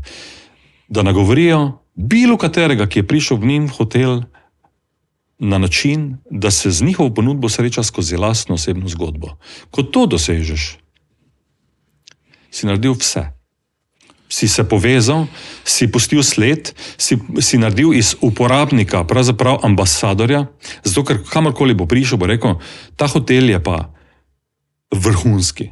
Včasih ne bo znal niti povedati, zakaj, ampak njegova izkušnja, ki jo je on osebno imel s tem okoljem, ker je njega spustila v spredje v vsem, kaj je imela povedati, je zmagovalna. To je zmagovalna. In tega ljudje danes seveda ne znajo narediti, ker pač to moš tudi znati, moš ovladati. Moš vedeti, kaj zgodba sproža in na koncu, ko govorimo o teh stvarih, moš tudi vedeti, kako to zgodbo spraviti v okolje, ne? Ker to ni vedno nekaj, kaj je napisano. To je nekaj, kaj človek doživi. To je res, ne? Omenil si čokoladnico Zoter, to pomeni delaš s strankami v tujini, knjige pišeš tudi v angleščini. Mogoče, če nam zaupaš, kdo vse so tvoje stranke v tujini dejansko? Ali na katerih celinah, mogoče, če ne govoriti o imenih? Ja, ne vem, knjiga zdaj dosega Bog ve koga. Ne vem, vesel sem, odzive imam od posod. Tudi v knjigi sem zbral nekaj zgodb. Želel sem ne samo jaz pravzaprav napisati svoje lastno razmišljanje, kar sem ga, želel pa ne samo opisati neke zgodbe, ki sem jih jaz doživel, pa nekaj doživetja, ampak sem želel pravzaprav to združiti z nekimi znanstvenimi dognanji. Se pravi, transformativno potovanje, kaj ga dela transformativnega? Jaz sem to sprobal na svoji koži in to v zadnjih 20 letih, zagotovo pa nisem si jaz teh stvari zmislil, niti ne znam znanstveno dokazati, zato ker nisem znanstvenik, ampak to so naredili drugi. Se pravi, drugi so in te neke raziskave in dognanja sem vključil tudi v zgodbo, ki sem jo napisal in povabil sem tudi ljudi in dobil pravzaprav sodelavce iz celega sveta, ki so sodelovali pri tej knjigi na način, da sem vključil nekaj zgodb, ki sem jih potegnil pravzaprav, ne vem, iz Afrike, iz Španije, iz Londona, eno tudi iz Slovenije sem na laž dodal, zato ker je zgodba fenomenalna, je od Eve Remškar, ki je naša Camino ambasadorka in je res krasen primer zgodbe, ki je prinesla transformacijo, dodala. In to povezovanje, pravzaprav predvsem preko LinkedIna, mi je zelo blizu. Tam najdeš, bom rekel, poslovno angažirane uporabnike, ki pa so v nekem krogu odprti, spravi, če ta moj krog je potovanja, pa poslovna rast, pa storytelling, marketing, transformativni marketing, tam lahko najdeš sogovornike, tudi na nek način sodelavce, od koderkoli, ne se vemo, na računalniku je na koncu čisto vseeno, če je jezik sporazumevanja jasni, je meni vseeno, če je iz Zimbabveja, če govorim angleško, ali pa če je iz Graca, ne, ali pa iz pač neke nam blizu kraja. Tako da ta neka socialna mreža, ta neka odprtost danes se res dela dostop do celega sveta. Veselim se tega, s pridom to na nek način izkoriščam v smislu komunikacije. Tudi projekt je, recimo ta Coter je nastal točno kot posledica tega mednarodnega povezovanja. Kot smo rekla na začetku, uživam tudi v videokracijah, zdaj imam za to nekaj manj časa, ker pač produkcija enega videa, pa tudi če je minutni video, če hočeš, da je narediti tako, kot si želim, terja neko energijo, pa neko zgodbo, nek čas, ki ga porabiš, ampak tudi te so nagovarjale, bom rekel, uporabnike ali pa gledalce iz celega sveta, mogoče najmanj Azije, kamor mogoče naši niti algoritmi ne sežejo, ampak tu Zahodna Evropa mi je pa na nek način res blizu. In tu je ta naša okolica te Evrope, to je nekak prostor mojega delovanja v smislu povezovanja s temi ljudmi. Kaj pa bo pravzaprav prihodnost prinesla, pa bomo videli. Ne? Vedno bolj me pravzaprav navdihuje povezovanje z ljudmi, ki so mi fizično blizu. Ne? Tako sem prej razlagal za te lokalne skupnosti. Super je biti povezan z svetom. Mislim, super je ogromno hoditi tujino. Knjige so blazno lepa stvar, internet je čudovita zadeva, televizija danes tudi neko novo vlogo prevzela, vse to ti daje neko širino lahko, ampak živa izkušnja s potovanjem, z odhodom v tujino, pa odpira eno širino, tako kot jo je faks mi odprl, ne? Se pravi, te neke vloge ne moreš zanemariti, ne moreš je druge eno dobiti. Če narediš pač fakulteto, si dobil za življenje neko popotnico, tudi če tako kot jaz niti dneva bolj ne delaš tisti stroki, ki spremeni tvoje življenje, tako tudi potovanja spreminjajo življenje. In tako se mi zdaj zdi, da iščem neke navdihe tudi v teh naših lokalnih zgodbah. Jurovski dol je en tak zanimiv poligon, pa to širše področje Slovenskih goric, povezovanje znotraj te sredine, znotraj živega odnosa, ki ga imamo z realnimi ljudmi v realnem svetu, ne preko zaslona. To je nekaj, kar je ni samo navdihujoče, ampak pripelje do tudi zelo lepih, otipljivih rezultatov. To me zadnje čase zelo prižiga. Gledam, kaj ustvarjajo ljudje okoli mene, recimo v kraju. Kako se krepi ena vloga, recimo vinogradništva, ki je, recimo, pa jaz nisem vinogradnik, zelo cenim dobro kapljico, kakovostno. Ampak zdaj smo imeli ravno dan odprtih vrat naših vinarjev in sem užival na tej poti. Užival predvsem malo v vinu, ker nisem neki blazni pivec, lahko bi tudi vozil na koncu, tudi sem vozil, ko sem šel še v Maribor. Uživam se pravi v tem, ampak najbolj pa uživam v teh zgodbah, teh ljudi. Ta domač kraj me je začel res navdihovati v smislu, kaj vse ljudje počnejo, na kak način so kreativni. Kako gledajo na lepoto tega, kaj Slovenske gorice imajo, na lepoto kraja, na to, kar nam je dano, pa ogromno ljudi sploh ne opazi, da imamo zeleno, da smo na nek način, bi rekel, manj razvito področje, ampak ker smo manj razvito področje, nismo velikih napak delali, nimamo množičnega turizma, ker nismo imeli pogojev za njega. Na nek način smo zamudili priložnost, na nek način pa smo blagoslovljeni, ker smo to zamudili. Imamo neokrnjeno okolje, imamo možnost danes razmisliti, kaj pravzaprav želimo v ta kraj, kjer smo doma pravzaprav vpeljati. Danes, če bi to delali zadnjih 20 let, ko se je delalo vse na pamet, recimo, če pogledate Bohinj pa Bled. Bled je lažje dostopen, tam so ga povozili, zazidali vsak kotiček, zastavili eno zgodbo množičnega turizma, ki jo danes jih duši in umirajo zraven. Pa greš samo malo naprej do Bohinja, ki pa ima vedno slabo povezavo, ne, in je ostal zadaj v času. In danes prihajajo odlične poslovne zgodbe, investitorje, ki tam vlagajo, ki imajo možnost pravzaprav Bohinj še dojeti in rekel graditi na enem nepopisanem listu. Tako jaz doživljam Slovenske Gorice. Ja, smo bili zadaj, smo geografsko manj razviti, vse, ampak imamo neprimerno večjo. Ta nerazvitost je danes prednost. Lahko bo ostala nerazvitost, če bomo nerazviti dalje. Če pa bomo znali peljati, če se bomo znali povezati, ugotoviti, kaj želimo in to, kar jaz si želim tudi za našo občino, če bomo znali upoštevati strokovne argumente in strokovne rešitve.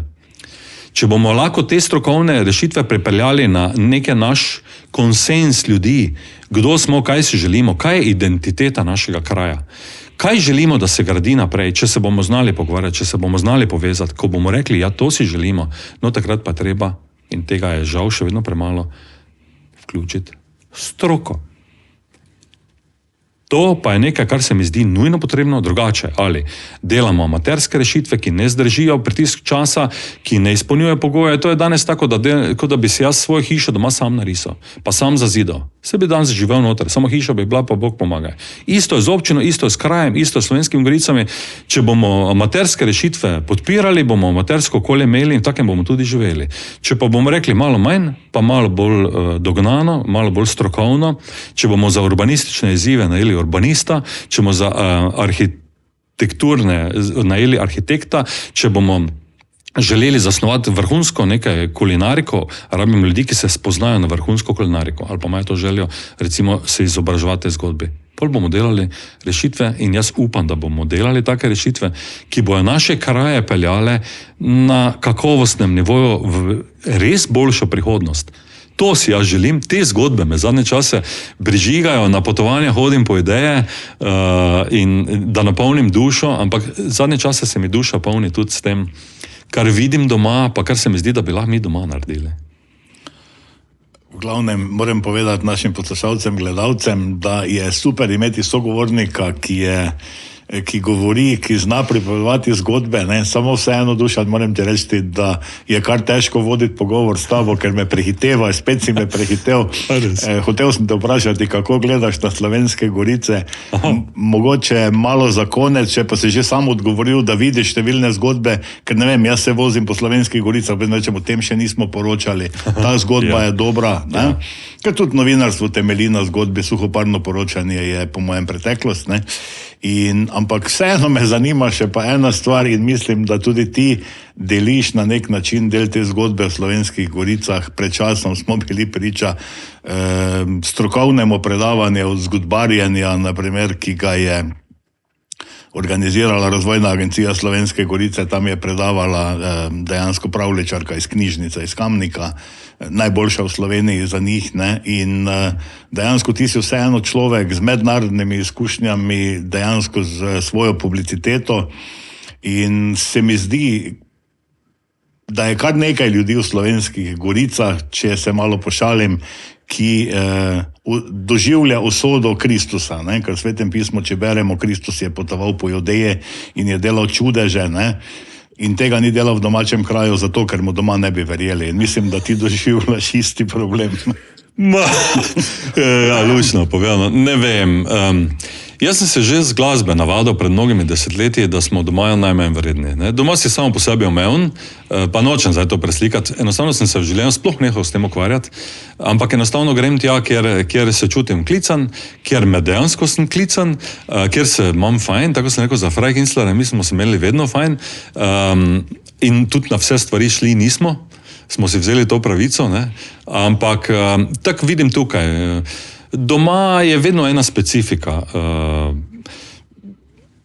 Pač jaz prepuščam krajem domačim, da se odločajo tako, kot se odločajo. Bom tako rekel, ne, Fraj Kinclerji tudi v Jurskem Dolu nismo nikoli igrali. Ampak tega nikoli nisem pravzaprav vzel za...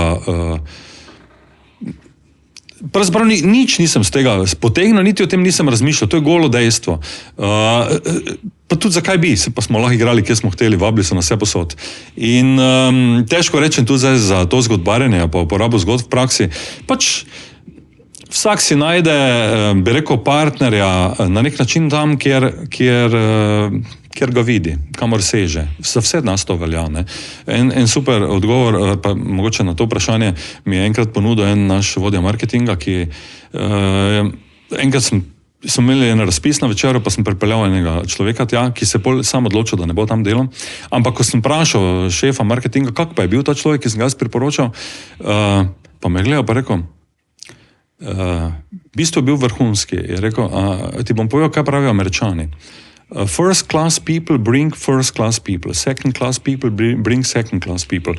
To se pravi, vsak si vedno poišče partnerje, sodelavce, meč, se pravi, ekvivalent v tistem, kar je za njega primeren nivo. Se pravi, ne vem, če še moram kaj razložiti, to si pripelješ, ali pa v vseh pogledih v življenju si pripelješ tisto, kar resonira s tabo, kar je tvoj nivo komunikacije, razmišljanja, ustvarjanja, kreativnosti in tak je. To je človeško in tak to funkcionira. Moče je to odgovor na vprašanje, zakaj nekdo pripelje nekoga, nekdo pa nekoga drugega, ampak jaz imam neomejen optimizem v naše kraje, tudi v razvojne agencije, v njihovo delo.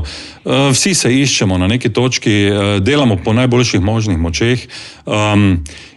Vidim, pa kot sem povedal, ključno moč za vse te vprašanja vidim v povezovanju ljudi, v pogovarjanju, dobri volji, komunikaciji in v strokovnih rešitvah. To pa je ključnega pomena, ker človek se v nekem trenutku mora zavedati, da do sem sežem, dalje pa ne. In od tam dalje je treba najeti nekoga, ki je to delal. Recimo promet je tipičen primer. Ne? Jaz nisem delal niti dneva v prometu, sem pa končal študij. Vedno mi je bilo fascinantno, da smo na področju prometa vsi pametni. Vsi imamo rešitve, vsi vemo, kak mora biti in vsi bi najraje kar ceste risali. Seveda ni tak, ne? Treba je najeti ljudi, ki so doštudirali, imajo prakso, je njihova strokovnost, so prometne zgodbe, ampak to velja za vse, ne samo za promet. To je, tako sem rekel, velja za urbanizem, to velja za vsa področja našega dela. Če želimo kakovostno rešitev, si moramo privoščiti, ali pa, fajn, če smo dobro omreženi, najti strokovnjaka, ki nam bo na koncu pomagal našo željo pretopiti v najboljšo možno rešitev. Potem bomo dvignili naš nivo kraja, infrastrukture, družbenega življenja vedno na najvišjo možno raven, ki jo lahko dosežemo.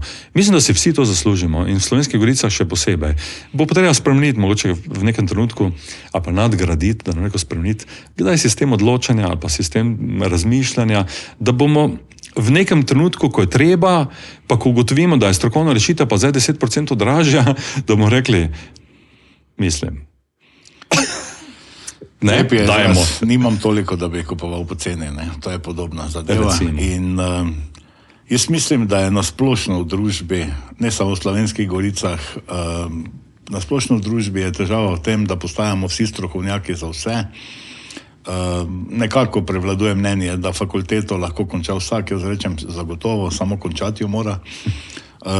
Vedno pa, ko se pogovarjam tudi kot podjetnik o nekaterih rešitvah, pa to se pa na koncu vedno, ko delam v domačem kraju, spomnim Ivota Boscarola, ko je dejal, Slovenci oprostimo vse, samo uspehane. In mislim, da nas to vseeno na nek način malo tepe, da tudi v Slovenskih Goricah ne znamo dobro prodajati svojih zgodb. Nekateri ja, vsi pa ne. Ne, vsi ne, pa tudi nikoli ne bojo znali vsi. To je res, jaz se tudi z Boscarolom strinjam, hvala Bogu, ne bom rekel, hvala Bogu, nisem tako uspešen kot on je ekstremno uspešen v tem poslovnem okolju, ve točno, kaj govori. Jaz sem lahko vesel, da nimam, da ne rabim imeti fokusa na ta del življenja, pa na ta del naše družbe. Sem pa tudi neki kar večni optimist. Ne rad posvečam svojo koncentracijo, čas, pozornost negativnim dejavnikom v našem okolju, negativnim ljudem v našem okolju, možnim zapletom, ki se lahko zgodijo na neki poslovni ali ne vem kaki poti. Ta del, jaz se ga zavedam, tem debatam se najraje izognem, to je nekaj, kaj mene ne prižiga, mene prižigajo optimizem, dobra volja, pozitivni ljudje, dobre zgodbe, potencial dobrih zgodb, ki še niso odkrite, to, kar vi veste na avtorju, ne. To so stvari, ki mene navdihujejo. Tu vidim, da tudi, recimo, celo življenje že spremljam, ker sem celo življenje v medijih, vedno je bilo rečeno, there is no news like bad news, ne? Kar je množično priznano. Ni novice čez slabo novico. In ogromno naših medijev je vedno funkcioniralo tako in še vedno funkcionira tako. Jaz v mojih edicijah, ne, in v zadnjih 25 letih sem izdal skoraj 900 edicij kot urednik, napisal pa več kot 2000 člankov, nikoli nisem vlekel ven negativnih zgodb. Moje poslanstvo ne vidim tak. Naj drugi to pišejo, moje edicije, Naš dom, Večerovi kvadrati, vse edicije pri Slowood Lifeu, vsi moji osebni posti, vsi moji osebni videi grejo v pozitivno. Grejo v to, kaj kot ljudje lahko dosežemo, kaj kot posamezniki, v čem lahko uživamo, kaj nam je življenje dalo v te prelepe Slovenske gorice, kaj je to za eno čudovito okolje. In to so zgodbe, ki jih želim jaz, na bilo kateri moji platformi, življenjski, poslovni, bi rekel tudi, ko je bilo šlo za svetovanje avstrijski čokoladnici, je bilo to svetovanje sladko. Skratka, zelo rad imam lepe stvari v življenju, zavedam se, da obstajajo tudi spletke in ono in ne vem, ampak ta del me ne zanima. S tem se ne ukvarjajo drugi, eni bojo svoje življenjsko delo z tega naredili, moje delo pa to ni, jaz pa želim ljudi, ki so pozitivni, ki so usmerjeni v razvoj, ki mogoče želijo tudi videti neki večji interes kot lasten osebni interes, neki skupni interes nekega kraja, neke skupnosti, nekega društva, nekaj, kaj lahko izboljšamo, naredimo si še bolj luštno. Cenim tudi tako imajo Japonci imajo eno zelo, oni imajo ful dosti dobri filozofiji, oni me navdihujejo, zanimivo, ker na Japonskem en redkih kraj, oziroma država, kjer nisem bil, pa ni redka, no, še dosti jih je. Ampak Japonci so me vedno privlačili in oni rečejo, oni imajo koncept, recimo, Ichigo, Ichie. In s tem hočejo povedati, to uporabijo to frazo, kadar želijo pravzaprav postaviti v spredje neponovljivost naših srečanj z drugimi ljudmi. Oni to zelo s tem ceremonialom čaja povezujejo in takrat si vzamejo čas za tistega, ki je z njimi na čaju. In so prisotni popolnoma. Mislim, tam, da bi neki telefoni zvonili, po mojem, ne znam si predstavljati, kaj bi se zgodilo. Skratka, to je čist nekaj drugo, kot če gremo mi na kavo. Ne? In oni to lepoto nekega trenutka, da je neponovljivo, da nikoli več tudi najin pogovor, lahko se drugo leto spet dobiva, najin pogovor nikoli več ne bo isti. Nikoli. Ker mi dva ne bomo enaka, ne jaz, ne ti. Poslušalci so eno leto starejši, bodo drugače dojeli, nikoli več ne bo enako. Tukaj imamo mi dva danes, imamo samo danes in samo zdaj. Tudi v reko dobe ne stopi dvakrat isto. Ne? Niti je reka ista, niti si ti enak. Tako da isti. Tako da v bistvu to imajo Japonci tako lepo dognanje, ne? Kak je pomembno, da znaš videti vrednost lepega v tistem danem trenutku. Oni so šli še dalje, ne? Oni imajo tudi eno lepo frazo, mono no avare, rečejo Japonci, to pa uporabijo takrat, ko želijo pravzaprav se osredotočiti na lepoto minevanja nekega trenutka, na cenjenje lepote nekega trenutka. In te mono no avare, bi rekel, izkušnje nam čudovito ponujajo ravno Slovenske gorice. Zakaj Slovenske gorice, ki so tako daleč od Japonske? Zato, ker mono no avare ogromno teh izkušenj ali pa teh trenutkov nam ponuja narava. In mi smo v naravnem okolju bolj kot marsikdo drugi na tem svetu. In Japonci to gojijo predvsem skozi ta njihovo obdobje cvetenja češenj, ki so posebej zato pravzaprav jih imajo in gojijo, da lahko občudujejo dobesedno te trenutke v naravi, ki imajo eno božansko lepoto. In to imamo tudi v Slovenskih goricah. Ogromno stvari. Kar je bilo mimo, to obdobje cvetenja. Kjer je to videl? Da imamo lipo v tem trenutku. Recimo, naše simbolno. Jaz sem jo posadil, recimo letos, jaz sem tako vesel in ponosen. In to monolavare trenutki so z naravo povezane.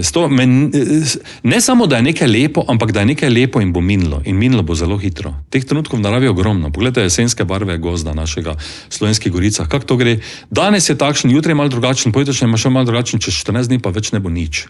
To so ti trenutki monoavare, da se ustaviš, da si prisoten, da si čuječ. Mene to tako navdihuje, da sem lani naredil eno mednarodno izobraževanje, sem končal za področje mindfulnessa, se pravi čuječnosti. Zato, ker sem ugotovil, da biti čuječ, biti prisoten v trenutku, z vsemi 5 čuti, ti omogoča, da zajameš te zaklade, o katerih govorijo Japonci, ker so samo v tem trenutku. Ker drugje smo ljudje, smo vedno ali v preteklosti, kjer se za nekaj sekiramo, ali pa nekaj obžalujemo, ali pa smo na nekoga jezni, ali pa smo v prihodnosti, kjer nas je ponovadi nečesa strah. Ne vemo, kako se bo končalo, tako je rekel Mark Twain. On je rekel, v življenju me je skrbelo na 1000 stvari, od katerih se večina ni nikoli zgodila. In tako smo mi ljudje skupno narejeni. Zamujamo pa bogatstvo sedanjega trenutka, ki je pa samo tukaj in zdaj, vedno. To si želim v življenju večkrat, biti pri stvari, prisoten, da potegnem z tega največ in to želim tudi vsem, ki zdaj gledajo in poslušajo, da imajo te trenutke, rekel, prisotnosti, čuječnosti, karkoli že delajo. Večkrat ozaveščene, da so pri stvari, kaj počnejo, če se doma z zakoncem pogovarjajo, če se pogovarjajo s sosedom, če kosijo vrt, če obirajo sadje, če so na kavi v kafeju, pa se z nekom pogovarjajo. Skratka, da se zavedajo lepote trenutka, tega, kje smo rojeni, ne? Mi smo že na lotu zadeli s tem, kje smo rojeni. Ne? Tukaj in zdaj. Mislim, nekomu se zdi, doma smo v Slovenskih goricah, ampak v resnici smo na lotu zadeli že samo s tem, kje smo rojeni. Ker mi imamo sveže okolje, zrak, ki ga dihamo, vodo, ki jo pijemo z pipe, ne grozi nam jutri vojna, nismo na potresnem, kjer bi vsake 5 minut nekaj tresla, mislim, da bi lahko naštevo 10 minut, kaj vse nam ne grozi in kaj imamo, pa se ljudje ne zavedamo, v kako lepo okolje smo rojeni. Seveda, vidimo pa vse tisto, kaj nimamo, imamo slabe povezave, nimamo po zimi ceste očiščene, ker ni občinska služba takoj skočila, pa nam naredila tepih. Na vse negativno znamo, takoj najti odziv, bi rekel čustven, takoj smo vpleteni, takoj smo angažirani.